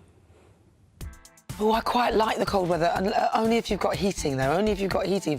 Your heating's expensive, but it's nice and frosty out there. But we'll see if there's snow. But it's just coming up to 18 minutes after 4 o'clock. This is GB News. I'm Nana Akua now. Coming up, it's Royal Roundup time. Angela Levin will be here to give us the latest from behind the palace walls. On the menu, lots of great spicy stuff, plus, of course, Endgame, the book we were discussing. But up next, it's time for the Great British Debate this hour. And I'm asking, should COP28 have been done online? I've got a poll up right now on X asking you that very question. Send me your thoughts. Email gbviews@gbnews.com or tweet me at GBNews. What do you think? Should COP28 have been done online? Cast your vote now. Who is it? We're here for the show. Welcome to the Dinosaur Hour with me, John Cleese. I was married to a therapist. And you survived? I thought we were getting Hugh Laurie. Second best. You interviewed Saddam Hussein. What's that like? I was terrified. I'm playing strip poker with these three. Oh! No, thank you. My CDs need to be put in alphabetical order. Are you going to be problematic again? The Dinosaur Hour. Sundays on GB News.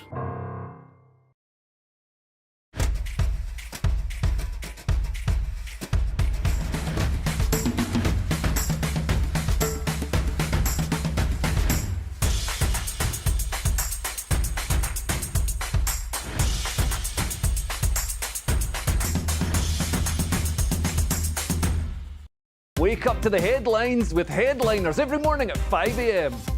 We treat you to the day's biggest stories before anyone else, 7 days a week. You can catch up on everything you need to know before you've even had your kippers. Headliners every morning at 5 a.m. only on GB News, the People's Channel, Britain's news channel. GB News, unlike other broadcasters, isn't obsessed with the London-Westminster bubble. We think there's a nation beyond the M25, and that's why we talk about the issues that matter across the land. Join me on State of the Nation, 8 to 9 o'clock, Monday to Thursday, on GB News. Daisy's listening, and you should too. I think the most exciting bit for me is talking to people. People who I think are ignored often by the major news channels. We're going to give news they want to hear. There's a voice there that needs to be heard. I think there's a chance here for a diversity of opinion to be expressed, which you don't find elsewhere. It's really exciting. We don't hold back. We're free to say how decisions that are taken here affect us all around the country. Only on GB News, the People's Channel, Britain's news channel. There's only 3 people you can trust in life. Your doctor, your lawyer, and your nana.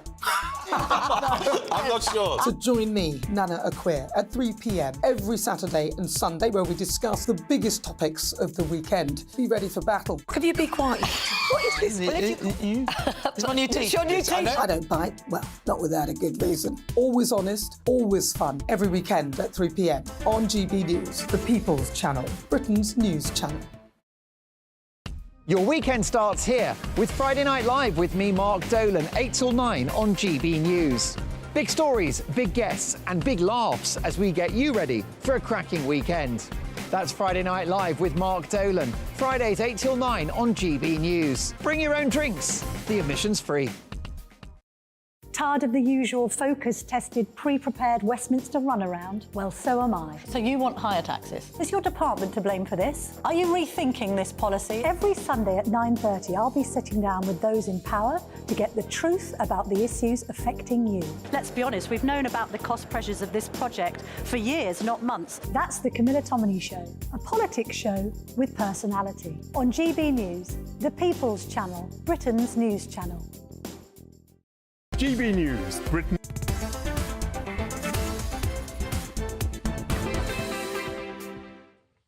Fast approaching 23 after 4. This is GB News. We are the People's Channel.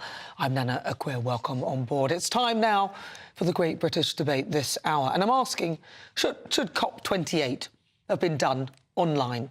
Now, Rishi Sunak has been accused of climate hypocrisy for flying in a private jet to Dubai as he pledges $1.6 billion for climate projects. He's been slammed for setting an awful example as the King and Lord Cameron also travelled in their own jets. The Prime Minister has also come under fire for spending more time on the plane to COP28 than actually at the summit itself. He clocked up 11 hours in Dubai, but the round trip took 14. Now, Sunak argued it's hugely simplistic to measure the impact of our contribution in hours spent at the summit. So for the Great British Debate this hour, I'm asking, should COP28 have been done online? Well, joining me now to discuss is meteorologist and social commentator Jim Dale, Paul Burgess, climate scientist, Brian Catt, physicist, engineer, and there's one other person there. Oh, Donica McCarthy. Have I said it right? Donica. Thank you very much. It was a tricky one to say. Donica McCarthy. There's a lot of N's and H's and lots of things going on there, but great name. He's a director of Climate Media Coalition. So I'm going to start with you, Donica. What are your thoughts on this? I think, thank you for this debate. I think it's an important one. I think COP should go ahead, but you're right. The hypocrisy of using private jets to go there is ridiculous. Just to give you an example, the 14 hours of the jet that the Prime Minister undertook is equivalent of 14 tons of carbon, which is 14 years of a household's emissions. So to take a household, they'd have to turn everything off their electricity for 14 years to make up that carbon. So what we should do is have a COP, ban all the oil lobbyists and the airline lobbyists, get the prime ministers around the table and finally make an agreement. Because, Nana, this has been going on for 30 years and emissions have gone up every year after every COP. It's failing. So what we do is get the oil dictatorships out of it. The oil dictators, 20 oil dictators are in there blocking the action, wasting the time, wasting the money, whilst the emergency is getting worse and worse around the planet. All right, Brian Catt. Well, I didn't know where to start. It is a 70,000 person boondoggle of people with their hands out from the third world who are actually going to burn coal and gas. But the key point about it is the assumption that carbon dioxide emissions are any kind of serious problem, because we know from the measurements that we've only warmed a degree since the coldest in 10,000 years. We're not going to get nowhere near the Roman period. So, in fact, it's just going to get slightly warmer, which means less people will die from extreme temperatures because a lot more people die from cold than warm. And also that our agriculture is now about 20% more productive, and deserts are desertifying at the fringes because photosynthesis is improving as CO2 levels increase. So what I would say is, where is this emergency that we're supposed to be worried about in the first place? They shouldn't have held it at all. They shouldn't have held it at all. Jim Dale. I'm going to quote the King, if I may. I'm going to say what he said. This is why it was held in the first instance. We are dreadfully far off track on climate. He also used the word starker and darker world. I don't think he minced his words then. I don't think he sort of made them up at the last second. I think he was very earnest in what he said. But Jim, this is a great quote, but he did fly there. Yeah, he did fly there. And let's go back to PM Sunak for a second and just say what a PR disaster that was. There's no doubt about that. But, and I'll put this but in there, It is nice to be in the studio rather than be on Zoom. And I think the alternative would have been for those many thousands of people to hold this on Zoom. I think that's what we're hinting at here. And I think the face-to-face and the behind-the-scenes meetings are worthwhile. It's where you get things done. Zoom's just a real problem. But the point of it is that if you are specifically talking about the climate emergency that you supposedly believe in, why on earth would you fly in a private jet to go all that way to discuss something for 4 hours and then come back? And not only that, but why are you flying in a jet if it's that much of an emergency? I think one of the reasons why they fly separately is just in case. Let's just say the PM and the King, for example. You know all of that. I've already said that, but why are you even flying? Well, rowing's a bit of a difficulty to get that far in the time that they've got. What's wrong with social media? What's wrong with Zoom? Well, in exactly the same way as me and Paul are sitting here in the studio, and you like people to come into the studio. It's face to face. You get a lot more done, isn't this the sort of thing? But I'm not talking about climate emergency. I don't personally believe in it. So, well, we are talking about the climate, and it's nice to be here. I like sitting next to you. Yeah, well, that's all very well, but that doesn't help the CO2 if you actually believe it, and you're talking and trying to convince other people to reduce their CO2, then you're flying in a private jet all those miles. Paul Burgess. Well, I'd like to agree with Brian totally. Everything he just said was sensible. CO2 does not control the climate. That is absolutely certain. I mean, it's absolutely ridiculous what's going on. I showed a graph in the previous session we had about half an hour ago, which shows that all the climate conferences make no difference at all. I think all four of us probably agree on that. They make no difference at all. If you actually look at the latest AR6 report from the IPCC, you'll see that they say there's no discernible problem with floods, hurricanes, with droughts, etc. The whole long list. So all this idea of this bad climate happening is not even supported by the IPCC. If you want to look it up, it's in chapter 12. So you can say that's how bad this is. Or if you look at the crop yield in Africa, which I actually printed some out last night, all the crops are really at record levels in Africa. So we've got record levels of crops. Well, Donica is actually shaking his head. Why are you shaking your head? Well, the EIUC just produced a report about food inflation in the last year now. You are aware we've had 20% food inflation. The two main reasons for that were the explosion in fossil fuel prices following the Ukraine crisis. But there are actually extreme weather events affecting the food baskets in continent after continent. China, South America, Europe, and North America. That has meant that the food has been disastrously impacted and is now impacting food inflation. The temperature this year, Nana, is the highest in 125,000 years. Wrong. It's the hottest in 125,000 years. The oil company scientists in the 1970s predicted by 2024 temperature would be rising by 1.2 to 1.4 degrees centigrade. It has. And you're saying that, but I've got Paul Burgess shaking his head. Brian's got his head down, so I don't know what he's thinking. Paul, briefly to you. It's rubbish. No, I'll go to Brian Catt, because Brian, you're saying it's rubbish. Why is it rubbish? Well, this agricultural output for this year is the most it's ever been. Correct. So that is untrue. The 125,000 year statement is also totally false. We know, geology knows that it's been a lot warmer during the Holocene optimum period because it was called the Holocene optimum period because it was warmer, 2 degrees warmer than now. Yeah. Everything they say, these people, is just a denial of the facts that can go away, including the IPCC. I'm going to have to wrap this up because I've got to briefly bring it to Jim Dale because he's going to tell us about the weather. You've got about 20 seconds, Jim. 20 seconds to say, about the weather. OK, it's snowing at my mum's house, I think. She's in Royton Oldham.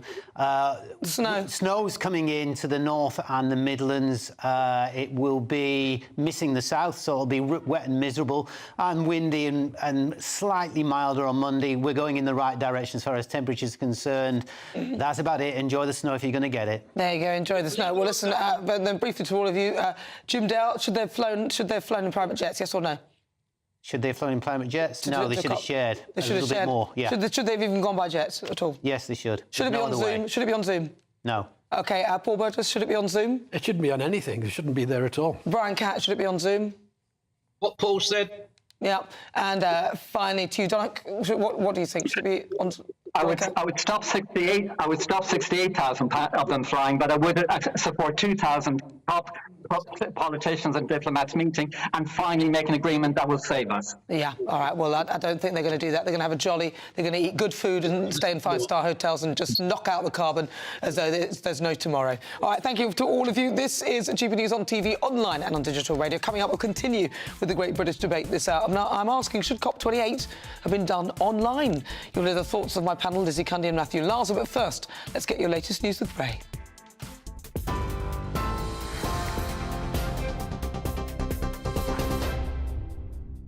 Thanks, Nana. Good afternoon. It's 4:32. A tsunami warning has been triggered after the Philippines was struck by a 7.6 magnitude earthquake. Waves between 1 and 3 metres above sea level are expected to hit coastlines. The Philippine Seismology Agency says the waves could continue for hours. We'll have more on this story as it develops. Now, in the UK, flights have been delayed and sporting events postponed amid freezing conditions. Temperatures could drop to -12 tonight in parts of Scotland after heavy snow led to disruption at Glasgow Airport. Weather warnings for snow and ice are in place from 6 p.m. this evening until midday tomorrow for many parts of the country. The Ministry of Defence has confirmed that a British soldier, Major Kevin McCool, has been killed in Kenya while off duty. The 32-year-old, who served in Africa, Europe, the Middle East and the Falklands, died on Wednesday. Defence Secretary Grant Shapps has described him as an exceptional person and soldier. An 84-year-old man has died following a massive house explosion in Edinburgh. A 43-year-old woman and a 54-year-old man were also taken to hospital, and a number of neighbouring properties were evacuated as a precautionary measure. Police say there are no suspicious circumstances. And a week of travel disruption has begun as train drivers continue to strike over pay. No East Midlands trains are running today, and there's a limited service between London and Scotland on the LNER. ASLEF members have voted to continue taking industrial action for the next 6 months. The Rail Delivery Group says they should accept an 8% pay offer. You'll find more on all of those stories on our website, gbnews.com. Now let's get straight back to Nana.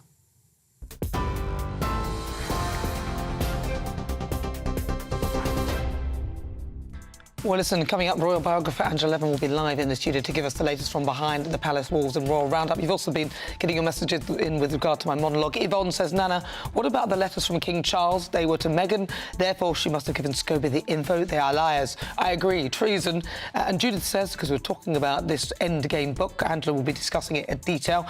There are people looking for racism, determined to find it, determined to cause hate. Keep them coming. GBviews at gbnews.com. But up next, it's time for the Great British Debate this hour, and I'm asking, should COP28 have been done online? I've got a poll up right now on X asking you that very question. Should COP28 have been done online? Send me your thoughts, gbviews at gbnews.com, or tweet me at gbnews.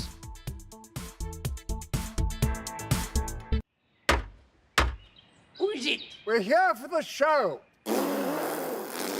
Welcome to the Dinosaur Hour with me, John Cleese.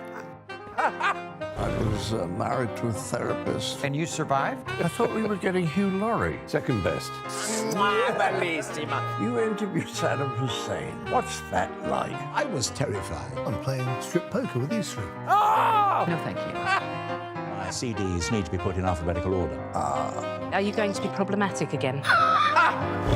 The Dinosaur Hour. Sundays on GB News. Good afternoon, Britain. Good afternoon, Britain. Join us, Tom and Emily, To find out what's happening in the heart of Westminster. and why it matters to you. Weekdays from midday, we bring you the most compelling stories from across the United Kingdom. And from your doorstep to our inbox. That's right, we want to hear from you. GB News, Britain's news channel. I think the most exciting bit for me is talking to people. People who I think are ignored often by the major news channels. We're going to give news they want to hear. There's a voice there that needs to be heard. I think there's a chance here for a diversity of opinion to be expressed, which you don't find elsewhere. It's really exciting. We don't hold back. We're free to say how decisions that are taken here affect us all around the country. Only on GB News, the People's Channel, Britain's news channel. I'm Michelle Dewberry, and I'm not here to tell you what to think. I'd much rather hear what you have to say. So send in your opinions to gbviews@gbnews.com. Keep them clean, and you never know, I might read them out. With my panel here on Jubes & Co, we debate, we get stuck into the issues of the day on a show where all views are welcome, especially yours. GB News, the People's Channel, Britain's news channel. In the GB Newsroom, we bring you the news as it happens. With our team of dedicated journalists across the UK, we're ready to give you accurate reporting every day. When the news breaks, we'll be there with bulletins on GB News, the People's Channel, Britain's news channel. Your weekend starts here with Friday Night Live with me, Mark Dolan, 8 till 9 on GB News. Big stories, big guests and big laughs as we get you ready for a cracking weekend. That's Friday Night Live with Mark Dolan. Fridays 8 till 9 on GB News. Bring your own drinks. The admission's free. GB News, unlike other broadcasters, isn't obsessed with the London-Westminster bubble. We think there's a nation beyond the M25, and that's why we talk about the issues that matter across the land. Join me on State of the Nation, 8 to 9 o'clock, Monday to Thursday, on GB News. Daisy's listening, and you should too.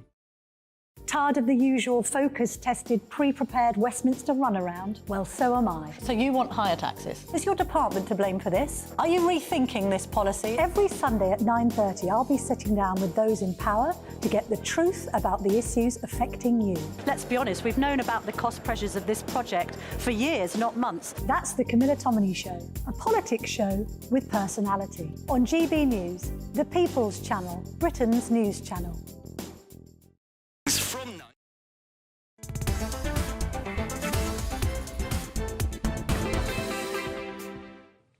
Good afternoon. If you've just tuned in, where have you been? It's just coming up to 39 after 4 o'clock. This is GB News. We are the People's Channel. I'm Nana Akua, and it's time now for the Great British Debate this hour. And I'm asking, should COP28 have been done online? Rishi Sunak has been accused of climate hypocrisy for flying in a private jet plane to Dubai as he pledged £1.6 billion for climate projects.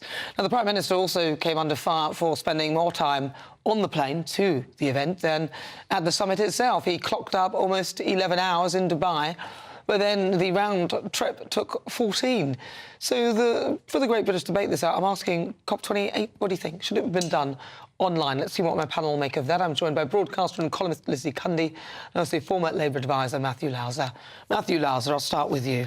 I think that certainly a lot of it could have been done online. I think what they should do is stick some of these international summits together, because partly, actually, you know, having been, you know, worked in politics, they take out huge chunks out of leaders' time, because by the time you've got, you know, when they've got domestic concerns to focus on. So I think that there are 70,000 people at this summit. So I think that you could have either done it online or you could have done it together with other international gatherings, because just to fly for 14 hours to stay there for 11 is ludicrous. But even to fly there, you're talking about climate. Yeah, absolutely. Climate catastrophe because of CO2. Then you just got in a private. They could have got on the British Airways flight, you know, normal British Airways flight, not a high one. Well, I call it Con 28. And can I ask what they did with all the rest of the COP? So what actually, there's one every year now. Are we going to still? 28 of the damn I think we'll still be here at COP 99. We're still not better off, honestly. Let's have a look. Emissions are going down. Let's be real. Taking private jets. Are you for sure? You're supposed to. You're damaging the climate. You're supposed to be protecting it. We had Rishi gone for 11 hours, was it? Gave 1.6 billion, and then off he went again. Did you know that? And hobnobbing with everyone. Even our dear King was there, flew in. Another one that got a private jet. Yes, you name it. He's back again. Lord Davy Cameron got on a private jet. Even Captain Flip-Flop was there, flew in. I don't think he got a private jet. They can't afford a private jet. They all were there. Do you know what? Might have done. You don't know. I'll check, but I don't think we can. It's very much economy on Labour Party budgets. A money-making con. I'm afraid to say, look, if you're that bothered about saving the planet, you surely wouldn't be getting private jets willy-nilly. Honestly, I think it's quite disgusting, actually. And how about, you know, what's going on in the world? They should really be talking about what's going on in Gaza, maybe the Ukraine war, not this. And I really do find it just hypocritical that they're in Dubai of all places. Some people argue that it's actually the fact that they're coming up with these initiatives, but they're all coming up together with the initiatives and not actually consulting us, because we're the ones who it's going to affect. So they're going in, making up these ideas and these targets, a bit like net zero and all of that, without specifically coming to us and letting us know the procedure and whether we agree to it as well. Well, I think the thing is that because you have it every year, they have to find something, because it just sort of pops up in the calendar. It's a bit like sort of Christmas and party conference. Oh, there's the COP. We'll have to go and find something. We'll have to throw £1 billion here and £1 billion there. Because, and, you know, the truth of the matter is nothing very much has changed since last year in terms of what government's able to do. You know, only the thing that's happened is, as we say, not only the war in Ukraine, but the conflict in Gaza as well. So I think it's just sort of ludicrous having it so regularly, where it becomes tokenistic, it becomes tick box, and therefore the other 69,990 people who are not the kind of 28 world leaders, roughly, are just there. It's a big talking shop, and they could certainly do it online because they're literally just a sort of trade fair. Look, they should be doing it online. I'll even get them a hotel. I know one in Slough. We'll do it all on Zoom. It will save a hell of a lot of money. What have you been doing on Zoom in a hotel room in Slough? But let's not forget all this scaremongering about the climate change, because look, I mean, I was born in 1968, but in 1960s, I'm shocked, Lizzie. It's true. I thought you were in the 70s. They were saying that all the oil was going to go. 1970s, it was ice age, is in a few years. 80s was acid rain. Will ruin the crop. We stopped the acid rain. 19th, ozone layer. We're all in trouble. You know, 200s, ice caps in a few years. All scared. Well, the ozone layer Next, it was we're boiling. We all changed our fridges and stopped using CFCs in our deodorants. And how about we did get to let the ozone layer grow back. Reefs? What they grow back? Well, they said they wouldn't, and they said we'd lose almost. Yeah, look, I think politicians need to listen to what scientists say, but they need to take it with a view of common sense. I think climate change is real, but I think that we also need to be sensible about what action we can take without bringing the world economy down. And I think certainly what we don't need to do is have every leader popping up every year finding something to say. We need actual sort of world sort of structure and policy. But remember, this is not something they have to do. So they come away with. They don't have to go. Well, Biden didn't go. They come away with all these pledges, then nothing happens. Nothing happens. I say, we'll still be here.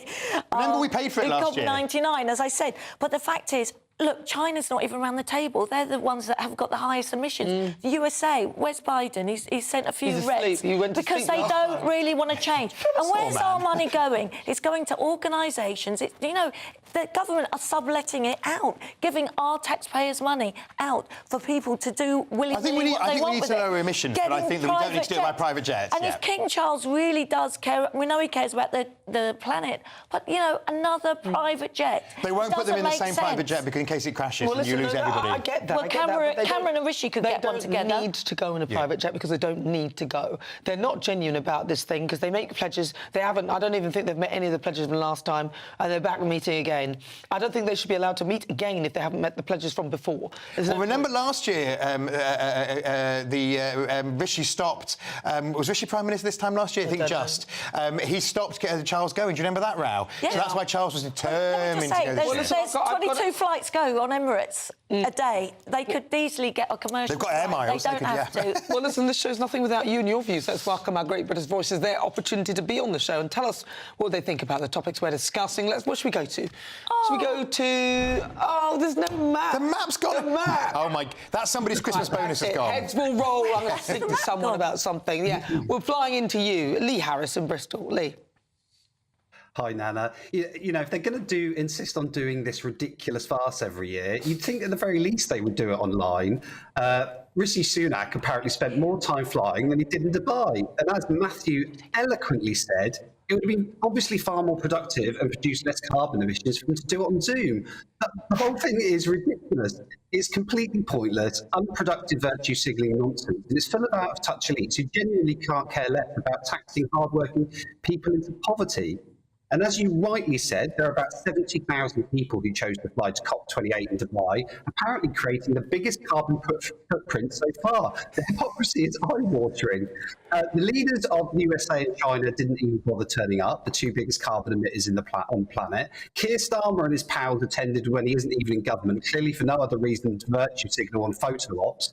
King Charles flew over separately, wearing a tie bearing the Greek flag, a huge signal about the Elgin Marbles row after promising not to get involved in politics. Rishi Sunak found a staggering $1.6 billion to spend on projects in other countries when we're told there is hardly any money for regeneration projects and tax cuts here in the UK. And just to finish on this, mainstream media used it as an opportunity to bash Sunak for the eminently sensible decision to roll back net zero targets to make it more affordable. GB News, the only news channel that stood up for the British people by asking if we could afford this ridiculous $1.6 billion during cost of living crisis. The whole thing is just hypocritical nonsense that won't make a bit of difference to the environment, and it's full of completely out of touch, virtue signalling idiots. Thank you very Well much. said. So succinct. Right, thank you very much. That's Lee Harris. He's that great British voice. Right, so coming up is this week's difficult conversation. My guest is an academic who's faced a backlash from members of the university community when he criticised woke ideas, but he's taking a stand. Let's get some weather. A brighter outlook with Box Solar, sponsors of weather on GB News.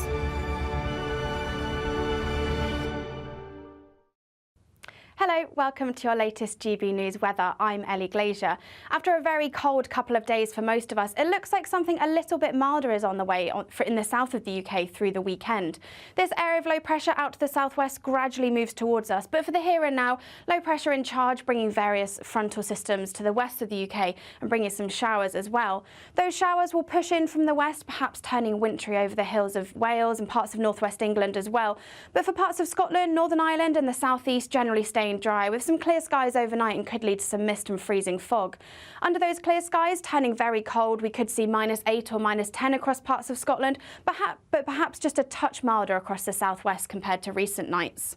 As we start on Sunday, those showers could bring some icy stretches to many, particularly across the central swathe of the UK. But those showers across the southwest continue to push their way north and eastwards as we go through into Sunday afternoon, perhaps turning heavy at times and wintry over the hills across parts of Wales and northern England. Parts of Scotland, though, generally staying drier, but definitely feeling cold. Some parts perhaps staying below freezing through Sunday afternoon. However, still milder again across the southwest.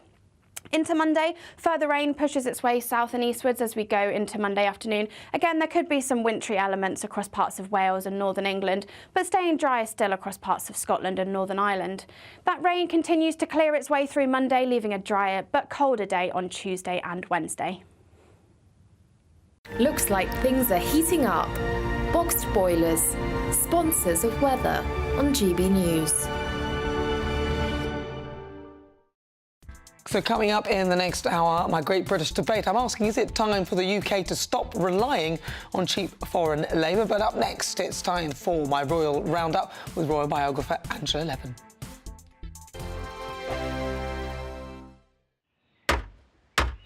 Who is it? We're here for the show. Welcome to the Dinosaur Hour with me, John Cleese. I was married to a therapist. And you survived? I thought we were getting Hugh Laurie. Second best. You interviewed Saddam Hussein. What's that like? I was terrified. I'm playing strip poker with these three. No, thank you. My CDs need to be put in alphabetical order. Are you going to be problematic again?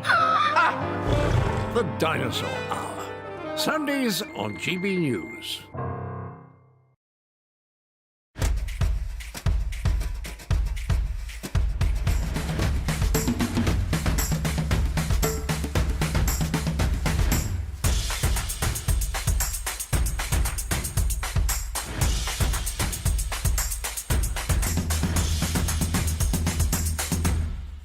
Wake up to the headlines with Headliners every morning at 5 a.m.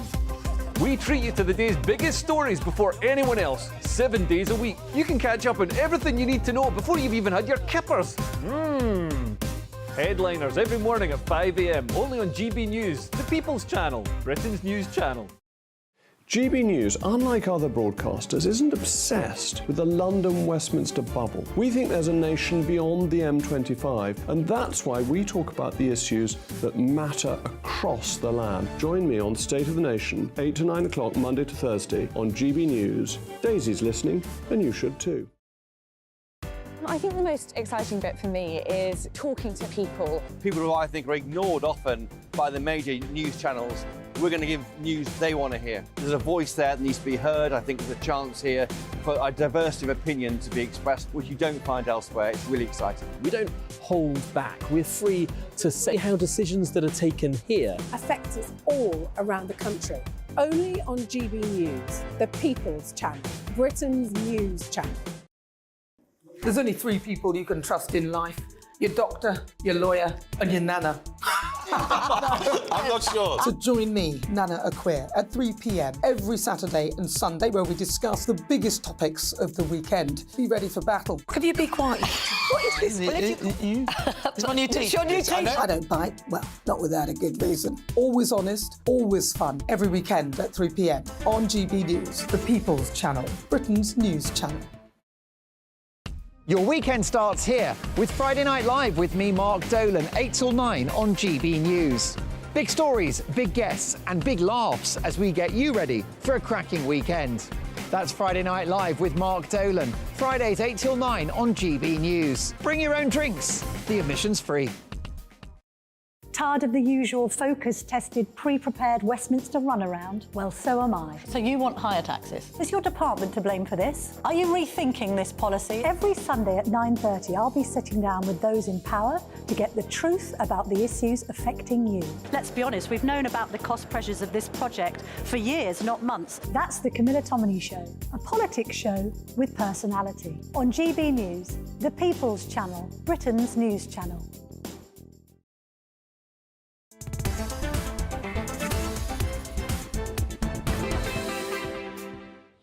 52 minutes after 4 o'clock. This is GB News. We are the People's Channel. I'm Nana Akua. Now, there's always something going on in the royal household, and this week has been no different. And every Saturday, I love to give you a rundown. And who better to do so than royal biographer Angela Levin. Angela, right, so let's talk. You're here. Let's talk about what's going on with this. We've got this book from Obed Scobie. He claims that the names that were in it, he didn't put them in the Dutch translation of it.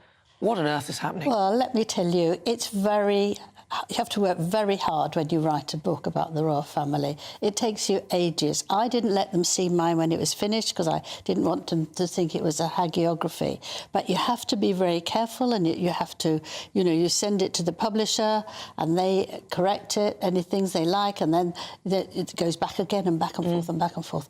And actually, you never put a name in unless you really want it there. It's nonsense. It's absolute nonsense. And to say that it was misread or something is also nonsense, because you don't read a name, do you? And these 2 women who do all the checking are extremely well known for being absolutely spot on, and they would have done that for this. So it's a nonsense. So I'm going to play. How should we listen to his excuse? Yeah. This is Obed Scobie's excuse as to how these names got in the book. Have a listen.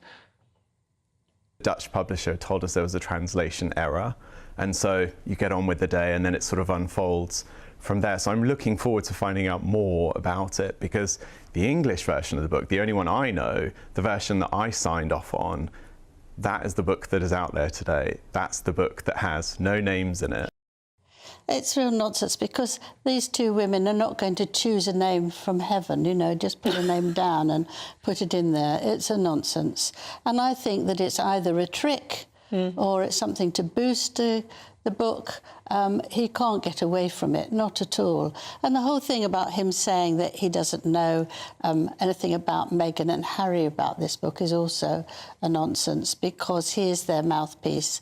But my dividing line is, I thought, if Harry really cares about any of the rubbish and the lies that's in this book, he would sue the man. He likes going to the courts and suing people who've broken into his privacy. Why isn't he going to do that? I'm counting the days. It's nearly 7 days and he hasn't said a thing. And I think he should sue as much as he likes. Here is an ideal opportunity for him to sue. Why isn't he? Meghan does exactly the same. She's always for suing. And when a letter from her father was published by the Mail, she was actually quick on it and she got some money from it. So how does anybody else know about the letters between the King and Meghan?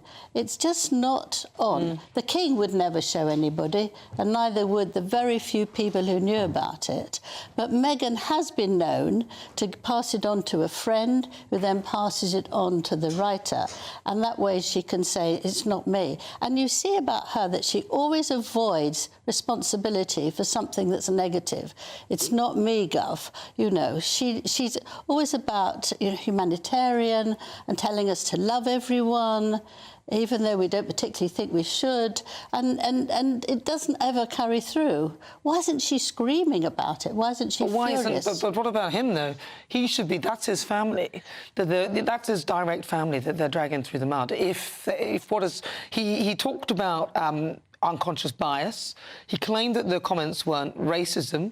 But, I mean, should we play the clips? You'll never look this... The unconscious bias, I think, is just as bad as calling someone racist. He doesn't think it is. But actually, if you look it up in the dictionary, it says when you feel far superior to someone else. So what he's saying about his family is that they all are far superior. Well, they are royal. But actually, if you see King Charles, he's very, very good with people of all types. I spent a year with him in the run-up to his 70th birthday, and he was with lots of young people who'd lived on the street, and he looked after them and helped them to get a job. And Catherine and William are also very open to people, and it's just not... It's not in their nature to be a conscious bias, you know. It's but just unconscious nonsense. bias, as someone is talking about the skin tone of your child, would be a conscious thing to say.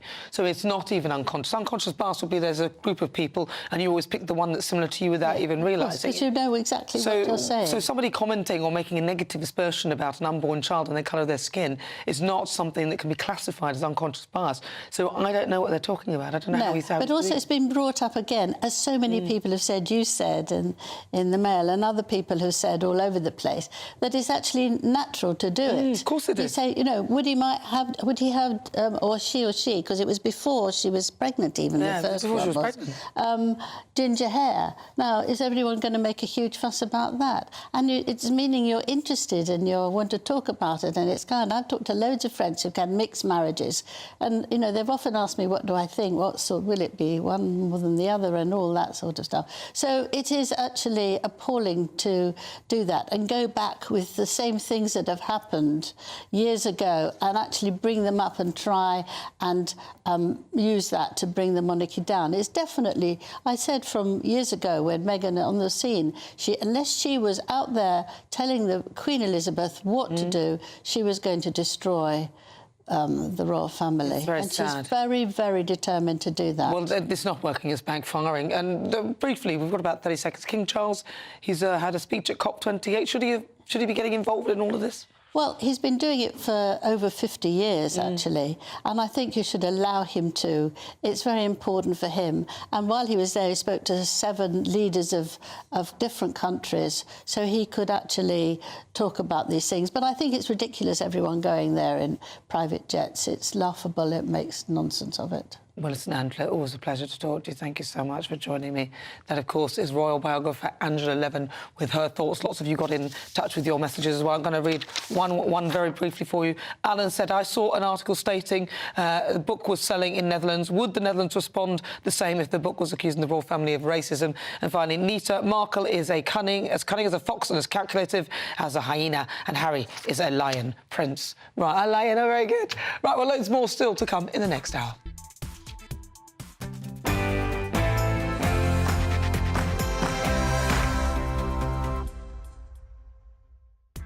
So, of course, this is GB News on TV, online and on digital radio. I'm Nana Akua, and for the next hour, me and my panel will be taking on some of the big topics hitting the headlines right now. Coming up, why Professor Eric Kaufmann has decided to step back from his professorship in politics. And then stay tuned for the Great British Debate this hour. I'm asking, is it time for the UK to stop relying on cheap foreign labour? But first, let's get your latest news with Ray Addison.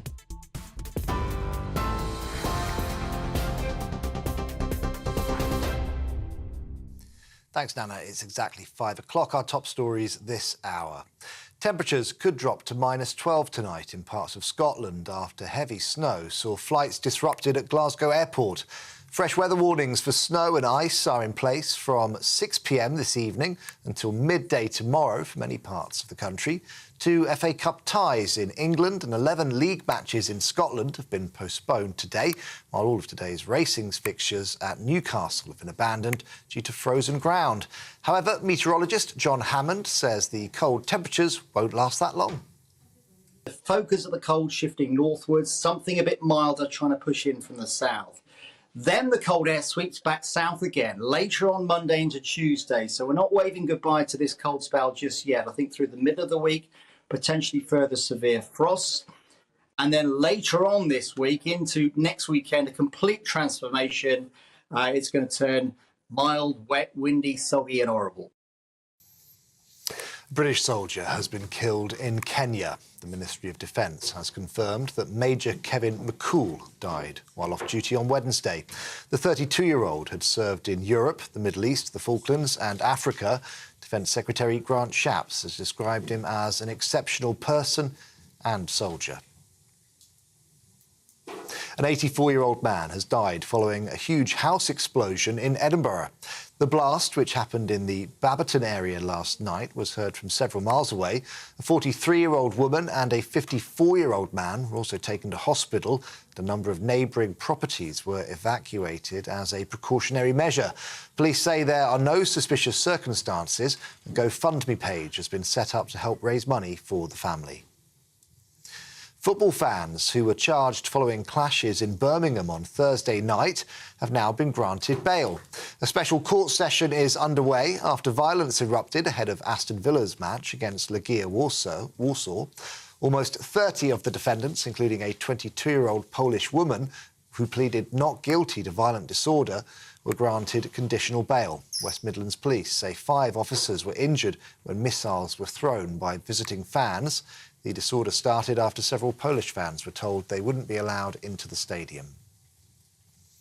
A week of travel disruption for rail passengers has begun as train drivers continue to strike over pay.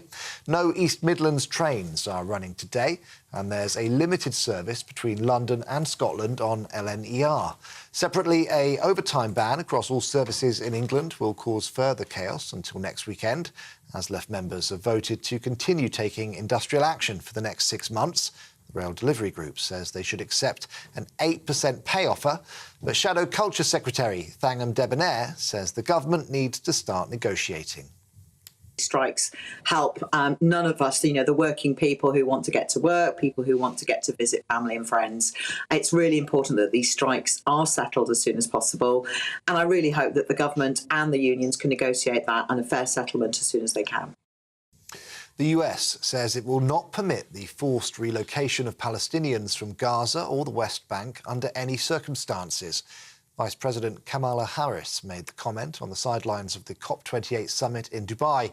She also says the US won't allow the besiegement of Gaza or any redrawing of borders. Meanwhile, Israel has confirmed that several trucks carrying humanitarian aid have entered the Strip today for the first time since Hamas ended the truce yesterday. Boris Johnson's expected to admit that he made mistakes during the pandemic when he appears before the COVID inquiry next week. However, the former Prime Minister is expected to argue that he got the big decisions right, helping to save tens, if not hundreds of thousands of lives by preventing the NHS from being overwhelmed. Some of his senior staff have already given evidence, criticising him for indecision and poor leadership. This is GB News across the UK on TV, in your car, on digital radio and on your smart speaker by saying play GB News. Now let's get back to Nana.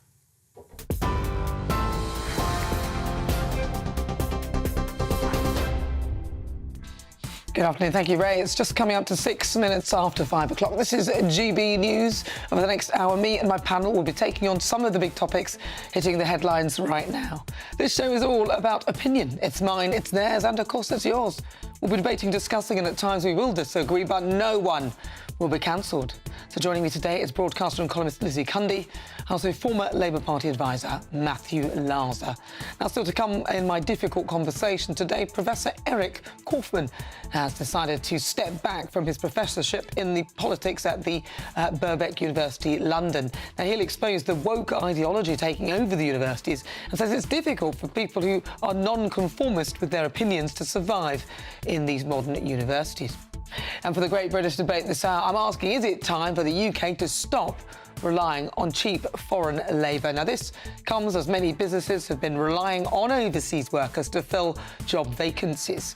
Boris Johnson is set to apologise this week at the COVID inquiry. He's going to admit that his government were far too complacent throughout the pandemic, but what do you think? Should he apologise? And then, of course, voting opens for I'm a Celebrity, but 2 Labour MPs are now publicly calling for the public vote to vote Nigel out. As ever, email gbviews@gbnews.com or tweet me at GBNews.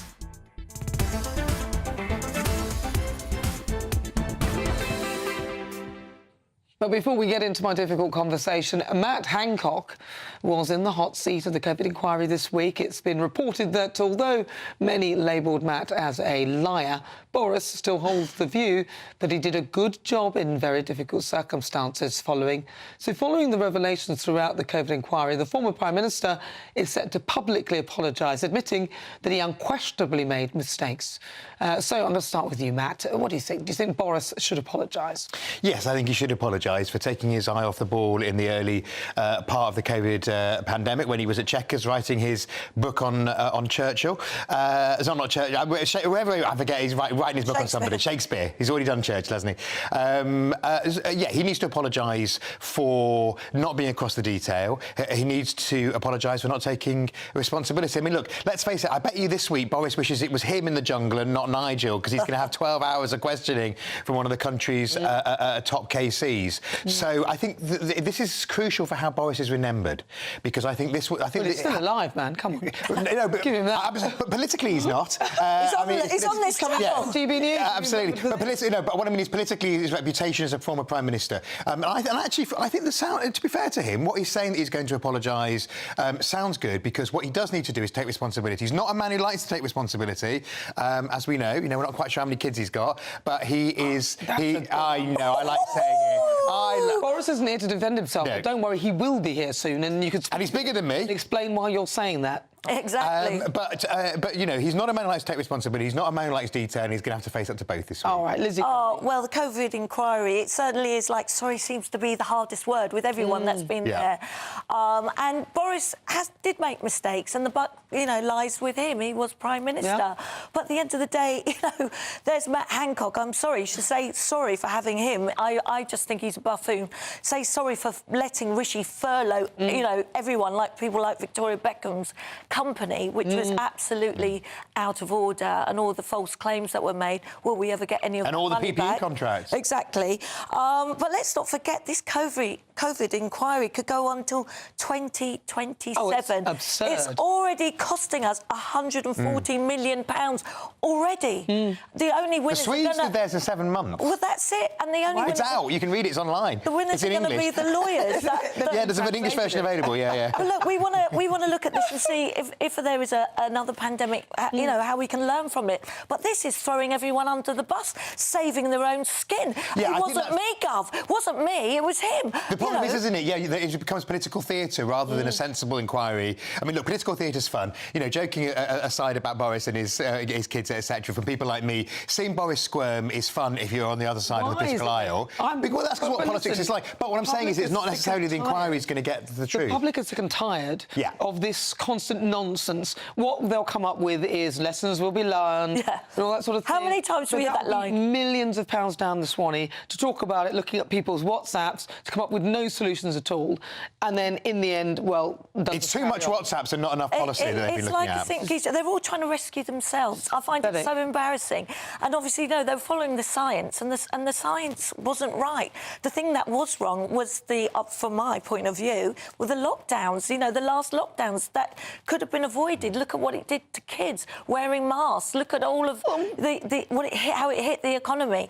It was good to hear Michael Gove say that they didn't take into account about the impact on kids and well, we've particularly got vulnerable a kids. mental health epidemic now. Absolutely, in children, the consequences are there. And the consequences, and I'm sorry. And it may be that, it's a balance, whether they're right or wrong, but there are consequences. The bottom line is that you do have to make these decisions, and then the outcome is always, in the end, it can be a 50-50. If you get it right, you're lucky. If you get it wrong, then it's unlucky. We don't know. So they did their best. But what I object to more are these constant nonsense WhatsApp messages. He said, she said, this, that. I just think, look, we need to find solutions, how we should prepare ourselves in future, and we need to get back that money, how many billions of pounds they gave away. They need to get that money back. That needs to be a priority. And Labour has said it will be a priority, but the Tories should get on with it. They should get on with it, and Rishi is a lot to blame. He was Chancellor, don't forget. He was giving out money willy-nilly. Absolutely. And a lot of people, were Is Rishi going to say sorry for help out to eat out, whatever, Eat out to help out, Eat out, yes. I can't the advisors apparently didn't know. Exactly. You know what? Boris, with his scientists, instinct, they didn't know about it. Boris was correct, and a lot of his instinct, and he went against the scientists, and he was correct in the end, actually. And I bet a lot of people wish Boris was back at number 10. It's got to be the biggest lesson isn't just for politics. The biggest lesson politicians have taken is use Telegram, not WhatsApp. I think we need a bit more detail than that. Exactly. We need a bit rather more important lesson. But look, and Boris, we're gonna slap him on the knuckles for eating cake, and some of his judgments. But no one had experienced a pandemic before. We have to remember, we never, any of us, experienced anything like that. Hopefully, we never will. Well, but it was under really harsh circumstances. Boris did take a bit of a bashing, especially with Categate and all the other things. And a lot of people who probably had a go at him probably would agree that actually he was right about the whole lockdown situation, and a lot of them will be probably eating humble pie right now. Okay. Coming up, it's time for the Great British Debate this hour. I'm asking, is it time for the UK to stop relying on cheap foreign labour? Stay tuned, that's on the way next. But first, some weather. Hello, welcome to your latest GB News weather. I'm Ellie Glazier. After a very cold couple of days for most of us, it looks like something a little bit milder is on the way in the south of the UK through the weekend. This area of low pressure out to the southwest gradually moves towards us, but for the here and now, low pressure in charge, bringing various frontal systems to the west of the UK and bringing some showers as well. Those showers will push in from the west, perhaps turning wintry over the hills of Wales and parts of northwest England as well. But for parts of Scotland, Northern Ireland and the southeast, generally staying dry, with some clear skies overnight and could lead to some mist and freezing fog. Under those clear skies, turning very cold, we could see -8 or -10 across parts of Scotland, but perhaps just a touch milder across the southwest compared to recent nights. As we start on Sunday, those showers could bring some icy stretches to many, particularly across the central swathe of the UK. But those showers across the southwest continue to push their way north and eastwards as we go through into Sunday afternoon, perhaps turning heavy at times and wintry over the hills across parts of Wales and northern England.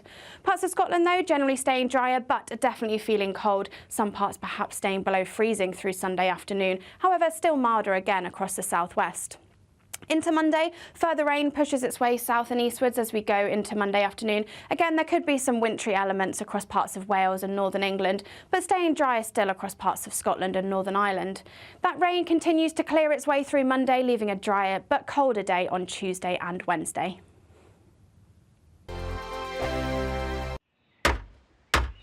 Who is it? We're here for the show. Welcome to the Dinosaur Hour with me, John Cleese. I was married to a therapist. And you survived? I thought we were getting Hugh Laurie. Second best. You interviewed Saddam Hussein. What's that like? I was terrified. I'm playing strip poker with these three. Ah! No, thank you. My CDs need to be put in alphabetical order. Are you going to be problematic again? The Dinosaur Hour. Sundays on GB News. Good afternoon, Britain. Good afternoon, Britain. Join us, Tom and Emily, To find out what's happening in the heart of Westminster. and why it matters to you.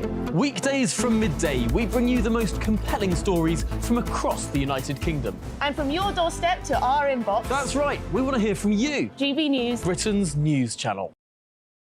I think the most exciting bit for me is talking to people. People who I think are ignored often by the major news channels. We're going to give news they want to hear. There's a voice there that needs to be heard. I think there's a chance here for a diversity of opinion to be expressed, which you don't find elsewhere. It's really exciting. We don't hold back. We're free to say how decisions that are taken here affect us all around the country. only on GB News, the People's Channel, Britain's news channel. I'm Michelle Dewberry, and I'm not here to tell you what to think. I'd much rather hear what you have to say. So send in your opinions to gbviews@gbnews.com. Keep them clean, and you never know, I might read them out. With my panel here on Jubes & Co, we debate, we get stuck into the issues of the day on a show where all views are welcome, especially yours. GB News, the People's Channel, Britain's news channel. In the GB Newsroom, we bring you the news as it happens. With our team of dedicated journalists across the UK, we're ready to give you accurate reporting every day. When the news breaks, we'll be there with bulletins on GB News, the People's Channel, Britain's news channel. Your weekend starts here with Friday Night Live with me, Mark Dolan, 8 till 9 on GB News. Big stories, big guests and big laughs as we get you ready for a cracking weekend. That's Friday Night Live with Mark Dolan, Fridays 8 till 9 on GB News. Bring your own drinks, the admission's free. GB News, unlike other broadcasters, isn't obsessed with the London-Westminster bubble. We think there's a nation beyond the M25, and that's why we talk about the issues that matter across the land. Join me on State of the Nation, 8 to 9 o'clock, Monday to Thursday, on GB News. Daisy's listening, and you should too. Tired of the usual focus-tested, pre-prepared Westminster runaround? Well, so am I. So you want higher taxes? Is your department to blame for this? Are you rethinking this policy? Every Sunday at 9:30, I'll be sitting down with those in power to get the truth about the issues affecting you. Let's be honest, we've known about the cost pressures of this project for years, not months. That's the Camilla Tominey Show, a politics show with personality. On GB News, the People's Channel, Britain's news channel. Channel.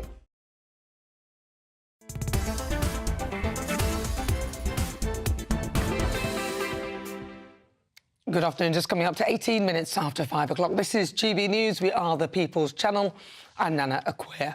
It's time now for the Great British Debate this hour, and I'm asking, is it time for the UK to stop relying on cheap foreign labour? Now, some are calling for far-reaching reforms to the visa system to prevent employers from hiring overseas workers on the cheap. And all of this comes following the record high net migration figures. But a top economist has actually argued that the foreign workers and the soaring numbers are a good thing because of the UK's post-pandemic labour shortage. And some Tory backbench MPs have declared cutting net migration or a do-or-die issue ahead of the next election. Immigration Minister Robert Jenrick claims that the government is making changes, such as reducing the number of dependents that students can bring and considering plans to crack down on foreign workers in the NHS. So for the Great British Debate this hour, I'm asking, is it time for the UK to stop relying on cheap foreign labour? Well, joining me to discuss this, Stephen Pound, former Labour MP, Henry Bolton, OBE, International Security and Border Control expert, Neil Paris, former Tory MP and Chair of Environment, Food and Rural Affairs Select Committee, and Anne Widdecombe, former Minister of State for Prisons and former Brexit Party MEP. I'm going to start with you, Anne. What are your thoughts on this? Well, the fact is that we have still in this country a large number of unemployed people. So, as far as I'm concerned, they should be given the necessary skill. And indeed, when it comes to no skills at all, they should be compelled to work. I don't think we should rely forever on importing labour. However, it is true that if you look at the NHS, for example, where we're not talking about unskilled labour, we're talking about skilled labour, and we do import quite heavily. And if you're going to cut down on that, then you've got to say how you're going to skill the relevant numbers from our own population. And I mean, the whole point of Brexit was not that we closed the borders, but that we controlled them and that we said who came in, what qualifications they had to have, what terms they could come in on. That, to my mind, is how you actually control the flow of foreign labour. Yeah, it's pretty disappointing, actually, the way they've handled Brexit. I mean, it's just it seems to be a free-for-all. They've opened the floodgates and everybody's sort of coming in, everybody and their family. And do you subscribe to the notion that actually we are, in a sense, raping those countries of their staff and their resources, like African countries of their talent as well, by bringing them to this country and getting them to do some of the jobs that we in this country won't do? Well, we've been doing that for years through successive governments, you know, Conservative, Coalition, Labour, the lot. I mean, that has been going on for a very, very long time. And now, in my ideal world, people come over here, they learn skills, they learn things that maybe aren't available in their own country, and then they take the expertise back. But as we know, that doesn't happen, and often we're quite happy that it doesn't happen because we need the skills. Neil Parish.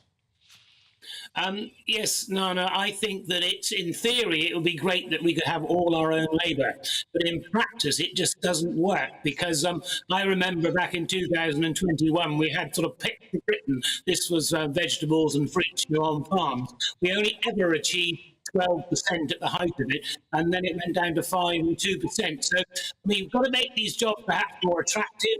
And I also think, I agree with Anne Widdecombe, that, you know, when they come and they can be trained and then go back and help in their own countries, that works. So there really is, and the care homes in particular do rely heavily on labour coming in. So, and of course, perhaps we need to put wages up, but of course, if we do, then we have more taxpayers' money for social care, and people putting, having their relatives in nursing homes find it very expensive already. So it's one of these issues where politically we say, yes, we must all do our own work. But in practice, you'll find it very difficult to put businesses to run if they don't get some foreign labour. But it's something that would happen over a period of time where we'd actually feel the change for it, surely, because if you look at things like, for example, nurses and doctors, we should be training people from the start in this country, making it easy for them to get their qualifications and, you know, giving them the bursaries as we used to do, instead of literally sending our skilled people elsewhere and then trying to import cheap labour. I'm going to come to you, Stephen Pound. Yeah, it's utterly absurd now, isn't it? It's ludicrous. All that's ridiculous to think that we have a cap on medical schools. If you want to if you wanted to become a doctor tomorrow, you couldn't get into a medical school probably, even if you had the qualifications, which you probably have, simply because we have a cap on the number of medical students. Equally, nurses used to get a training bursary to help them train for the 3 years to become a nurse. This is when you did the proper practical qualification rather than the nursing 2000. And yet we don't pay that anymore. So I think we need to look at it sector by sector. I think in the cases of medicine, I think we've got to stop, taking the cream of Manila and taking the Filipino nurses to run our health service. But in the area that Neil was a real expert in, which is the agricultural sector, we relied for years. I mean, when I was a lad, I used to go potato picking, up in Hertfordshire, spud bashing we called it, and the people used to go picking hops. Those days are gone. I think mechanisation may help in the question of fruit picking. But ultimately, like all good socialists, I'm a great believer in market forces. And I think if we can't get people from Tajikistan to Cornwall and people from Bulgaria to work out down in Kent, then the wages will go up. And I think the wages of agriculture workers go up to a certain point. That will solve the shortage because people will follow the money. You think? Yeah, I mean... I'm not entirely convinced by that. But we'll see. Yeah. But why do you say you're not convinced by it, Neil? Surely if the money goes up, I mean, you saw what happened with the lorry drivers. The fact that we couldn't import foreign labour meant that we had to pay the people of this country better wages, which was part of the idea of Brexit. Why would that not work? Neil? Well, I agree with Neil. I'm extremely sceptical. Sorry. Sorry, Anne. Neil's frozen. You speak.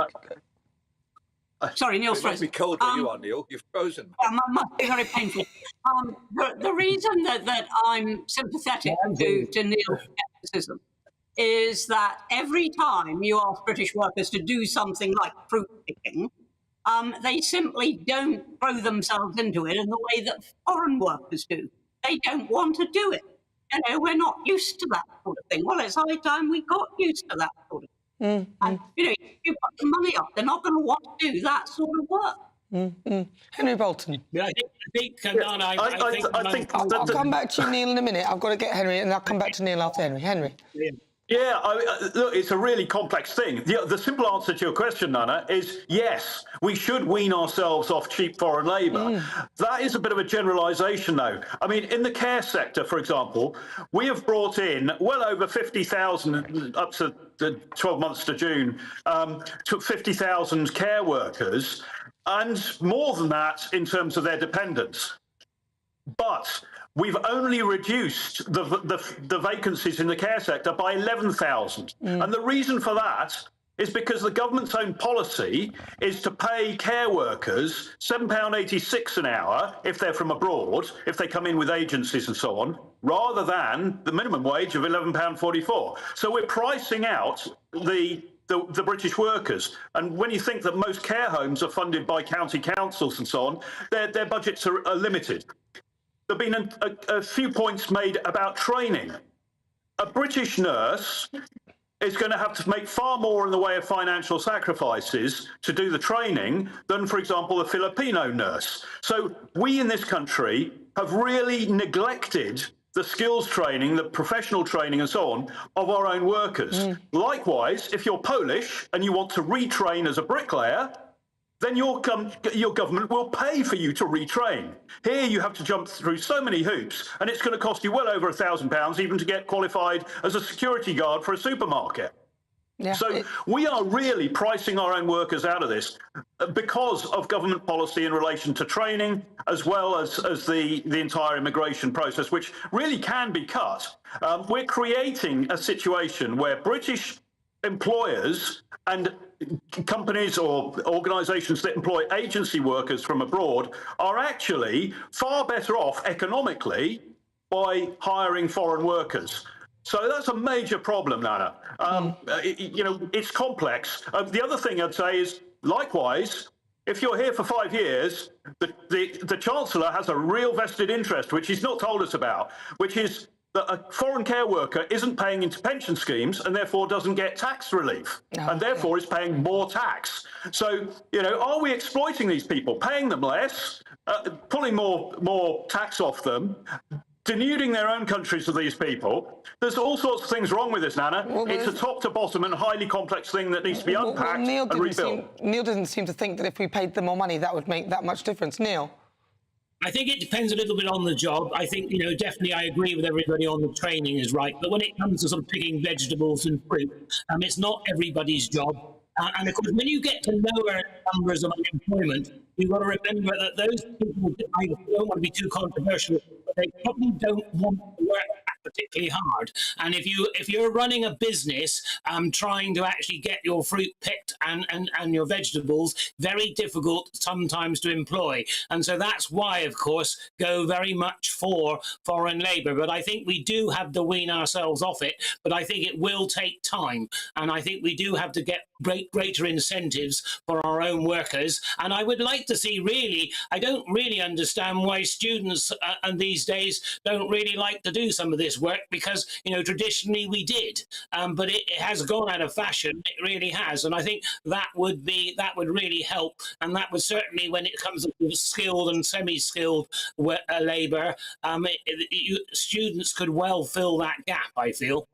I think, Nana, very briefly, if I may, you've got stick and carrots. Or, you know, the government does not. Can I just say the idea of having a chain gang on the strawberry fields forever? You know, that's bonkers. We're not going to force people down that. You know, at the end of a cattle prod to pick your strawberries. I think ultimately it's stick and it's carrot, and it's not necessarily a carrot-shaped stick, Neil. I think, as far as I'm concerned, I'm more of a carrot person. I genuinely believe that let's be honest. One second. Not all of you at the same time. Level, you would get fruit pickers. Okay. Anna, one very brief thing. I'm going to go. So hang on. I'm going to go to Anne Widdecombe. Anne. Yeah, I was interested in the comment about students. I mean, it's quite true. I spent a summer holiday disbudding chrysanthemums. I spent another Easter holiday tying the knots in sausages in a sausage factory. And I did that because I wanted the money. And students would take any job in those days. These days, they tend to be far more looking for work experience, if you like, something that's actually going to benefit them in the future.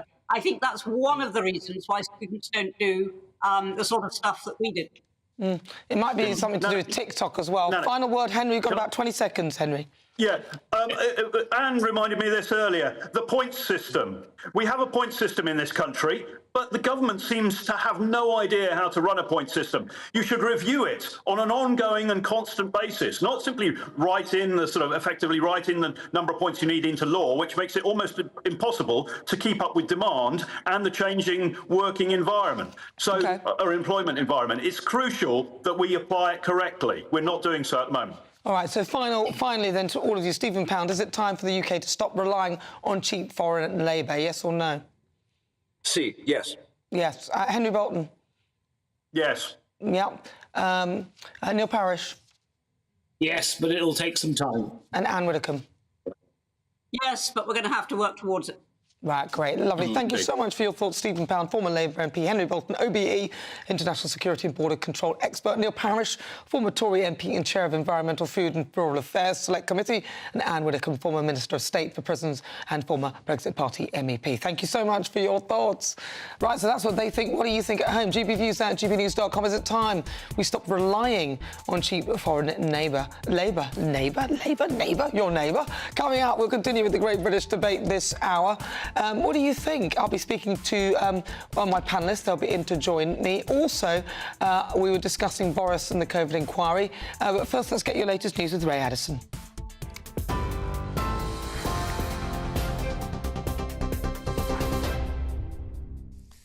Thanks, Nana. 5:31, our top stories. Temperatures could drop to -12 tonight in parts of Scotland after heavy snow led to disruption at Glasgow Airport. Flights have been delayed and sporting events postponed amid freezing conditions. The Met Office has also issued an amber warning for Cumbria, saying some areas could see up to 15 centimetres of snow. The Ministry of Defence has confirmed that a British soldier, Major Kevin McCool, has been killed in Kenya while off duty.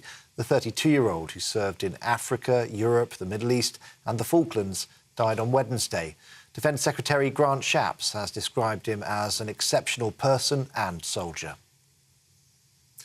An 84-year-old man has died following a massive house explosion in Edinburgh. A 43-year-old woman and a 54-year-old man were also taken to hospital. A number of neighbouring properties were evacuated. Police say there are no suspicious circumstances. Football fans who were charged following violent disorder in Birmingham on Thursday night have been granted bail. West Midlands Police saying that 5 officers were injured during clashes ahead of Aston Villa's match against Legia Warsaw. Almost 30 of the defendants were granted conditional bail, including a 22-year-old Polish woman who pleaded not guilty to violent disorder. A week of travel disruption has begun as train drivers continue to strike over pay. No East Midlands trains are running today and there's a limited service between London and Scotland on LNER. ASLEF members have voted to continue taking industrial action for the next 6 months. The Rail Delivery Group says that they should accept an 8% pay offer. Well, you'll find more on all of those stories on our website, gbnews.com. Now let's get back to Nana.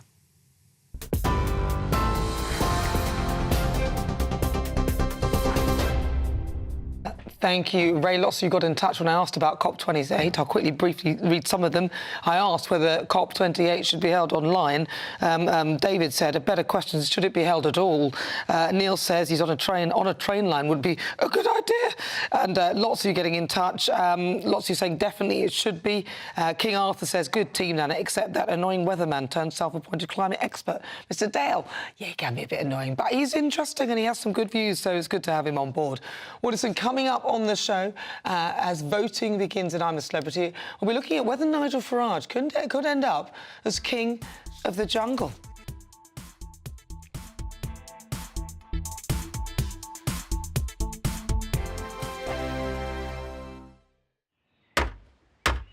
Who is it? We're here for the show. Welcome to the Dinosaur Hour with me, John Cleese. I was married to a therapist. And you survived? I thought we were getting Hugh Laurie. Second best.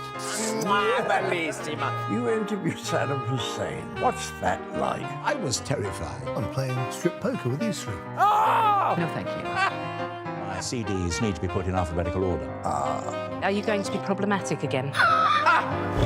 The Dinosaur Hour. Sundays on GB News.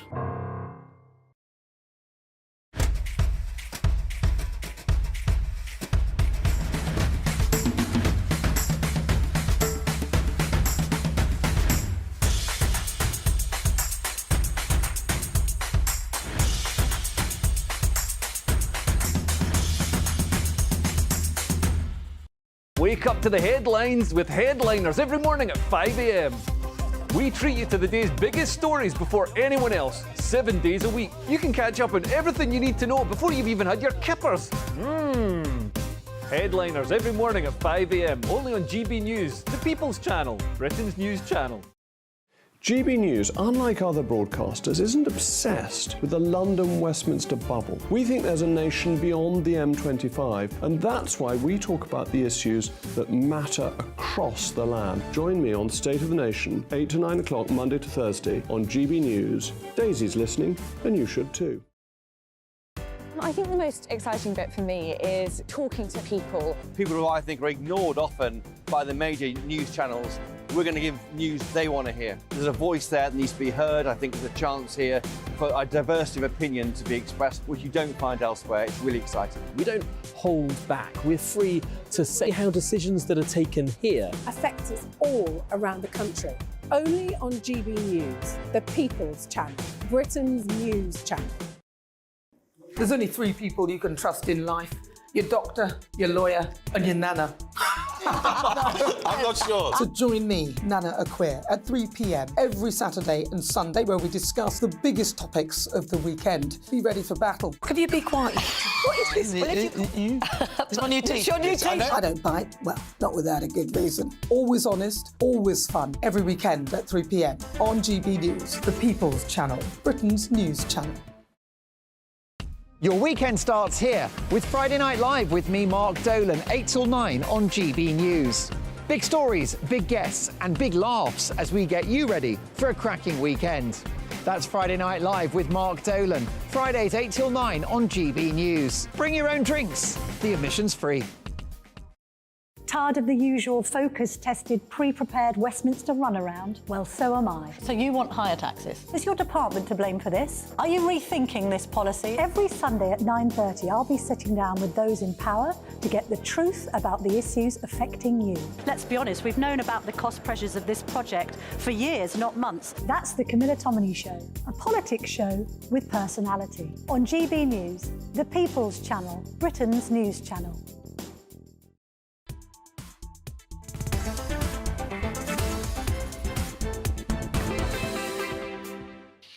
Good afternoon. If you just joined us, where the hell have you been? It's almost the end of the show. There's 21 minutes to go. Sorry. I'm Nana Akua. This is the GB News. We're live on TV, online and on digital radio. Now it's time to continue with our great British debate this hour. I'm asking, is it actually time for the UK to stop relying on cheap foreign labour? Now, there are calls for reforms to the visa system to prevent employers from hiring overseas workers on the cheap. And all this comes following the record high net migration figures under the Conservative government. However, a top economist has argued that the foreign workers and the soaring numbers are actually a good thing for the UK's post-pandemic labour shortage. Some Tory backbench MPs have declared cutting net migration a do-or-die issue ahead of the next election. So for the great British debate this hour, I'm asking, is it time for the UK to stop relying on cheap foreign labour? Well, let's see what my panel make of that. I'm joined by Matthew Larser and Lizzie Cundy. I'm going to start with you, Lizzie Cundy. What do you think? Well, this isn't what we voted for with Brexit, was it? I'm sorry to say. Don't look at me like that, Matthew. That was poker I'm face. afraid we've got nearly 6 million on some sort of benefits, which is costing us over 1 billion. So I'm afraid we're breeding idle and a nation of hermits as well from COVID that don't want to go out there to work. And I know some people do have to be on benefits, but there are a lot that don't. And this needs sorting, especially after getting the huge net migration figures, which were frightening. We are only a small island. We are bursting at the seams. And we have foreign students that come here and they bring like 12 members of their family. Sorry, that's not a student. That is our cost on our taxpayers' money and taking the mickey. That's like Sorry. a Labour mule. That is. Yeah. Come on. What do you think, Matthew? Look, I think look, I agree with Lizzie to a certain extent, which is that we need to get more British workers, more people who could have working age in Britain back into employment. I think it's absolutely key that we give people training and support so that even if people are facing some issues in their life, where they can find work that's appropriate and because we all know that work is really good for mental health. I think I was really struck by what Lizzie said about hermits. I think the fact that getting out of the house, going to work, it can be vital. I mean, I'm going to find myself agreeing with Anne Widdecombe here for perhaps the only time in my entire life. Can I do an Oprah? I know. What? Because I heard Anne say about people who stay here and go home was a phrase that she used, and that's what we had when we were still in the EU. Because what we've seen is a lot of people came from the EU who didn't bring families with them. They tended to be younger people who wanted to go home to make a family to their, because but they wanted to come and work for 2 or 3 years. Now there were issues about whether that pushed wages down. It did push wages. It did to a certain extent push wages down, but at least it meant that people. Absolutely, and I think that's about getting the balance right. It's about setting the minimum wage. It's about enforcing, so that we saw some bad examples of people not paying people the minimum wage from outside. But that was the kind of revolving door that we saw, and that's gone. And what we're seeing, as Lizzie says, is people have seeing these large numbers of people who are given a work visa or student visa, who are then bringing a lot of dependents in, and that's pushing the net migration figures, which is worrying people up. Yeah, but also the thing with the people from the EU is that because sterling was high at the time, they would send the money back. Absolutely. To the EU, so we didn't even get the benefit of that money. Well, we got the benefit of their work in the economy, which sometimes when we had such. But they were taking advantage of the fact that sterling was high. That did certainly help. The fact that sterling has sort of rebalanced itself, and that they've gone. That now sterling has rebalanced itself. Then they might not have come anyway.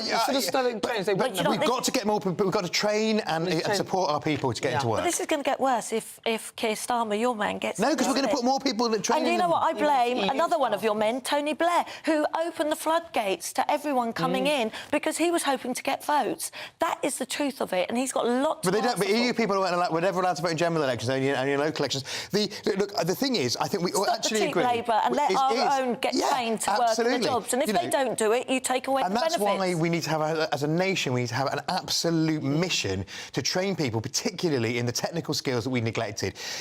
I think Labour was right to get 50% of people into university. It was wrong to think enough about the other 50% of young people and giving them sustainable skills, because we're all going to need plumbers throughout our lives. And the old joke about the Polish plumber. They're talking about green jobs, aren't they? Which will be what exactly? I wonder what those. Well, they're actually things like installing heat pumps in houses. But look, electric. I know you don't like an electric car, Nana, but there are things like electric charging points, which is a huge. My friends blew up the other day, and do you know they're going to have to rebuild bridges, car parks, because the batteries are too heavy. The weight of the car's too heavy. And sadly, again, I've got to blame your guys.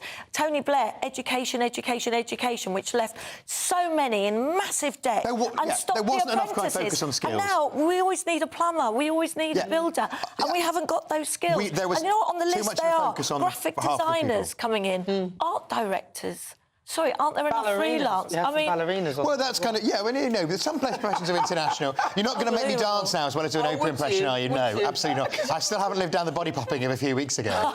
Do it. I sort of moved a little bit. That's my idea of dancing. Can you dance? No, very bad dancer. But look, I think we do agree that we need to concentrate as a country and across all political parties on giving people those technical skills that we need, because we cannot just rely on a plumber from somewhere else. And also the migration figures are so scary, and that's not the illegals that are coming over. And don't forget, we've got migration, 185 still waiting to be processed here, costing us 8.5 million a day. How are we able to do this? And that's bad for the people themselves. I was talking to a social worker yesterday who works with asylum seekers, and actually all the people want is a decision, even if they're going to be sent home.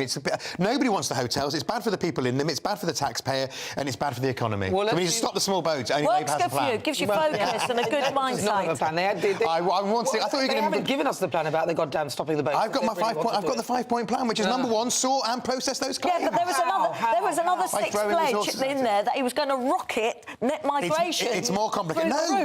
Net migration will go down under Labour. This green idea, this 28 billion, it would destabilise. The Green New Deal. The reason why they had to stop it was because it was going to destabilise the market. So and he never mentioned. I'm not allowed to come back on that. Can I say, Keir Starmer never mentioned migration in any of his letters? Why is Lizzie allowed to speak? OK, what is it? Fine. No. I was just going to say that, I mean, the green jobs are part of the future. Enough already. Right, let's welcome some of the great British voices. Their opportunity to be on the show and tell us what they think about the topics we're discussing. I've got 4 of you.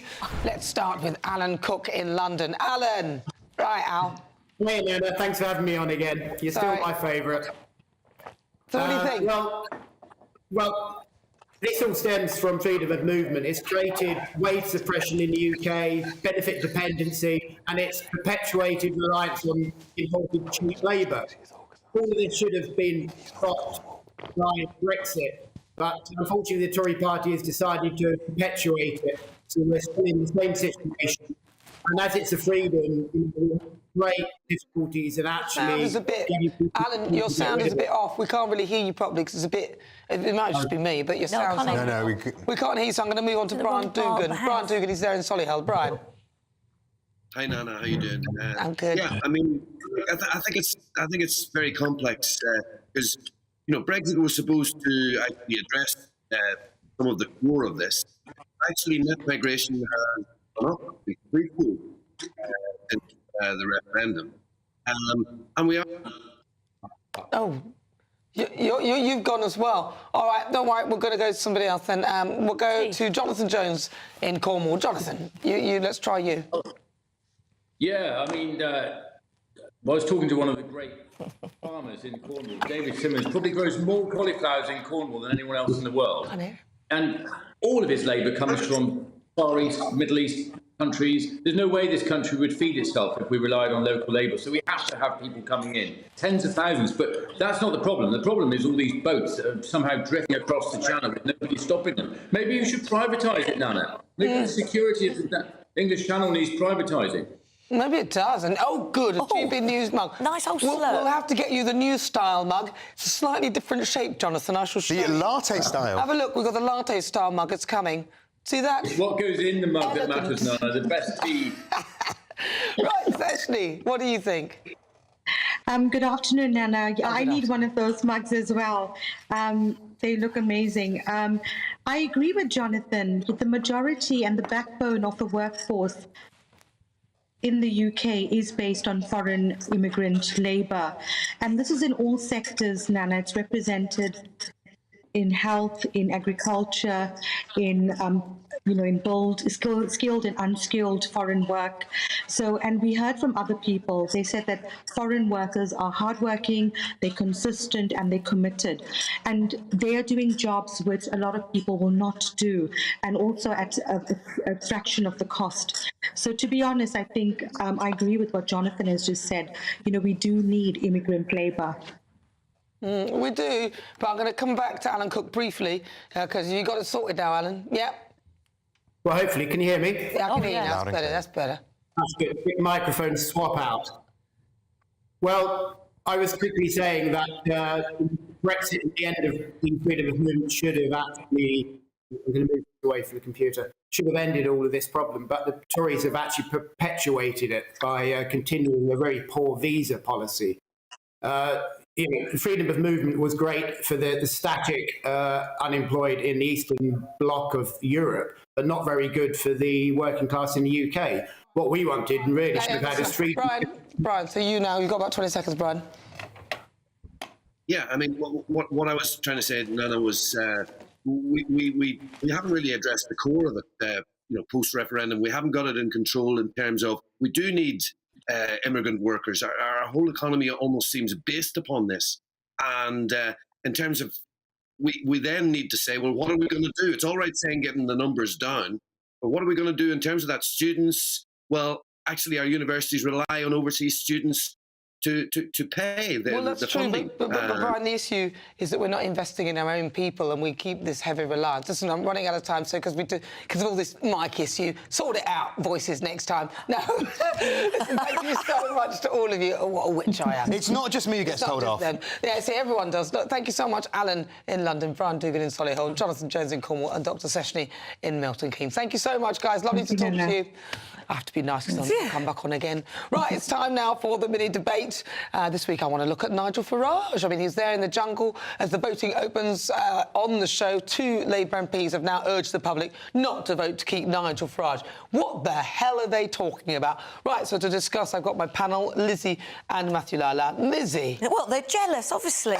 He's getting all the, you know, every newspaper, he's on the front page. They're obviously jealous of him. He's popular. He's so funny, he's charismatic, he's doing so well. And I think there's a lot of green-eyed MPs and politicians out there. Well, I certainly think that Labour MPs should have something better to do with their time. It's Small Business Saturday. Why aren't they out there with their small businesses in power, are they? rather than criticising Nigel? You know, they don't have to vote for him, but they're just. I mean, it just looks petty. And so, you know, as a Labour person, I would say, look, let people choose if they want to stay or go in the jungle, but you know, don't make it petty because that just puts people off. A lot of them are watching the show very closely. People have never watched it before. And particularly Rishi. I mean, that's why he flew back from the COP when he was watching it on his in the private jet. But they watch it because they don't want Nigel to do well. He's a threat. And as I said on last week's show, he's coming back with a huge bang into politics after I'm a Celeb. Let me tell you. Don't you think it feels like they're not really giving him the airtime there? To me, I feel like they're sort of cutting him out.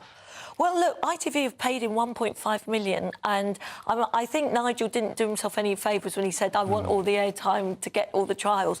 But now he was doing so well. He is getting the airtime. He was great last night, if you saw the show. I didn't see all of it. I've recorded it. I've got to go and watch he was fantastic. No spoilers. No, listen, right, so listen, stay tuned, though, because it's time for the quick fire quiz, the part of the show where I test my panel on some of the other stories in the headlines. Matthew Laza, your buzzer, please. Lizzie Cundy, your buzzer, please. Excellent. Right. Fabulous. Question 1, please play along at home. What's the Greek name for the Elgin marbles? Is it A, Parthenon marbles? Is it B, corner marbles? Or is it C, Threshner marbles? Lizzie Cundy. A. A. What do you think it is? A. You think it's Parthenon marbles? It is A, Parthenon marbles. Nicola can speak Greek. Can you? Yes, had a Greek boyfriend. Oh. Did you? What did you say? Dikanis get the bill. Very good, darling. Question 2. England goalkeeper Mary Earps was named BBC Women's Footballer of the Year. But what club does she play for? Is it A, Chelsea, B, Arsenal, C, Man U? Oh, Lizzie Cundy, you didn't even press no, B, Arsenal. Arsenal, and what do you think it is? C, Manchester United. Manchester United, the answer is... Lizzie said it with such complete confidence. I know, she's totally wrong. Right, I'm good at Question 3. What day did King Charles give a speech at COP28? Was it A, Thursday, B, Friday, C, Saturday? Lizzie Cundy. Friday. Friday, she is? I thought it was Friday too. OK, well, what if you're wrong? It could have been Thursday. And it's Friday. You both Friday. It was Friday. Yeah, that was yesterday. He made a little speech and people wanted him to not do it, but he has. Right. Question 4. What Star Wars character was quoted at COP28? Was it A, Darth Vader, B, Yoda, or C, Obi-Wan Kenobi? Matthew Laza. A. Darth Vader. Darth Vader? I'm going for C, because I'm going to change it. Yep, well, the answer is...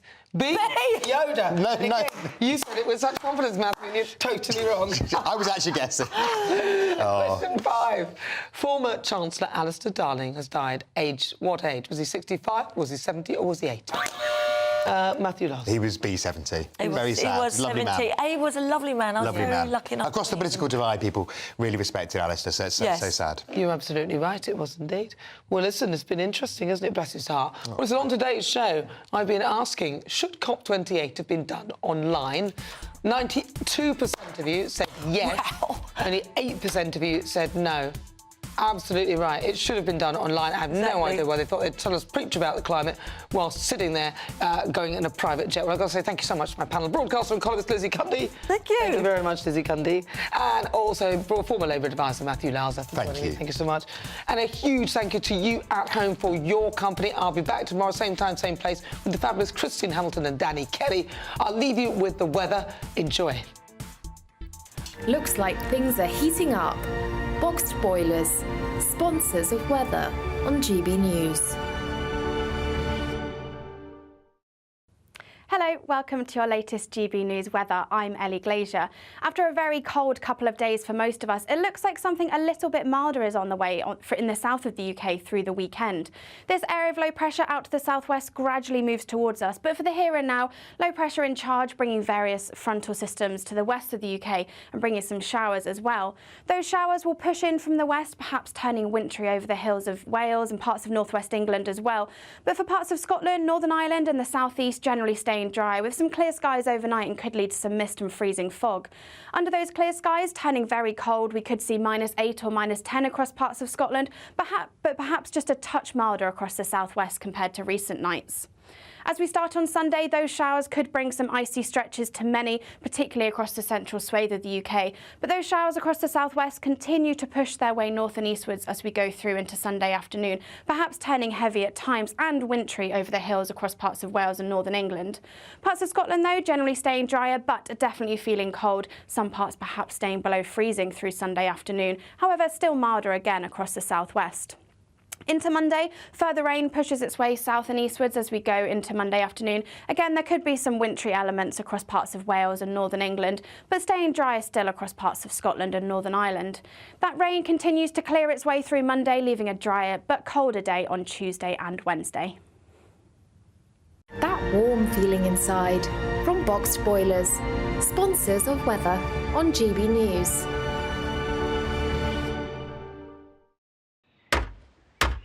Who is it? We're here for the show. Welcome to the Dinosaur Hour with me, John Cleese. I was married to a therapist. And you survived? I thought we were getting Hugh Laurie. Second best.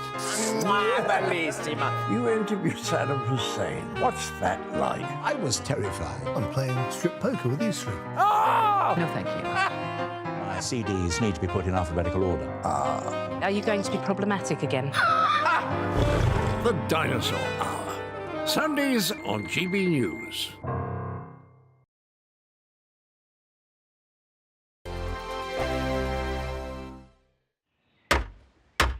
Who is it? We're here for the show.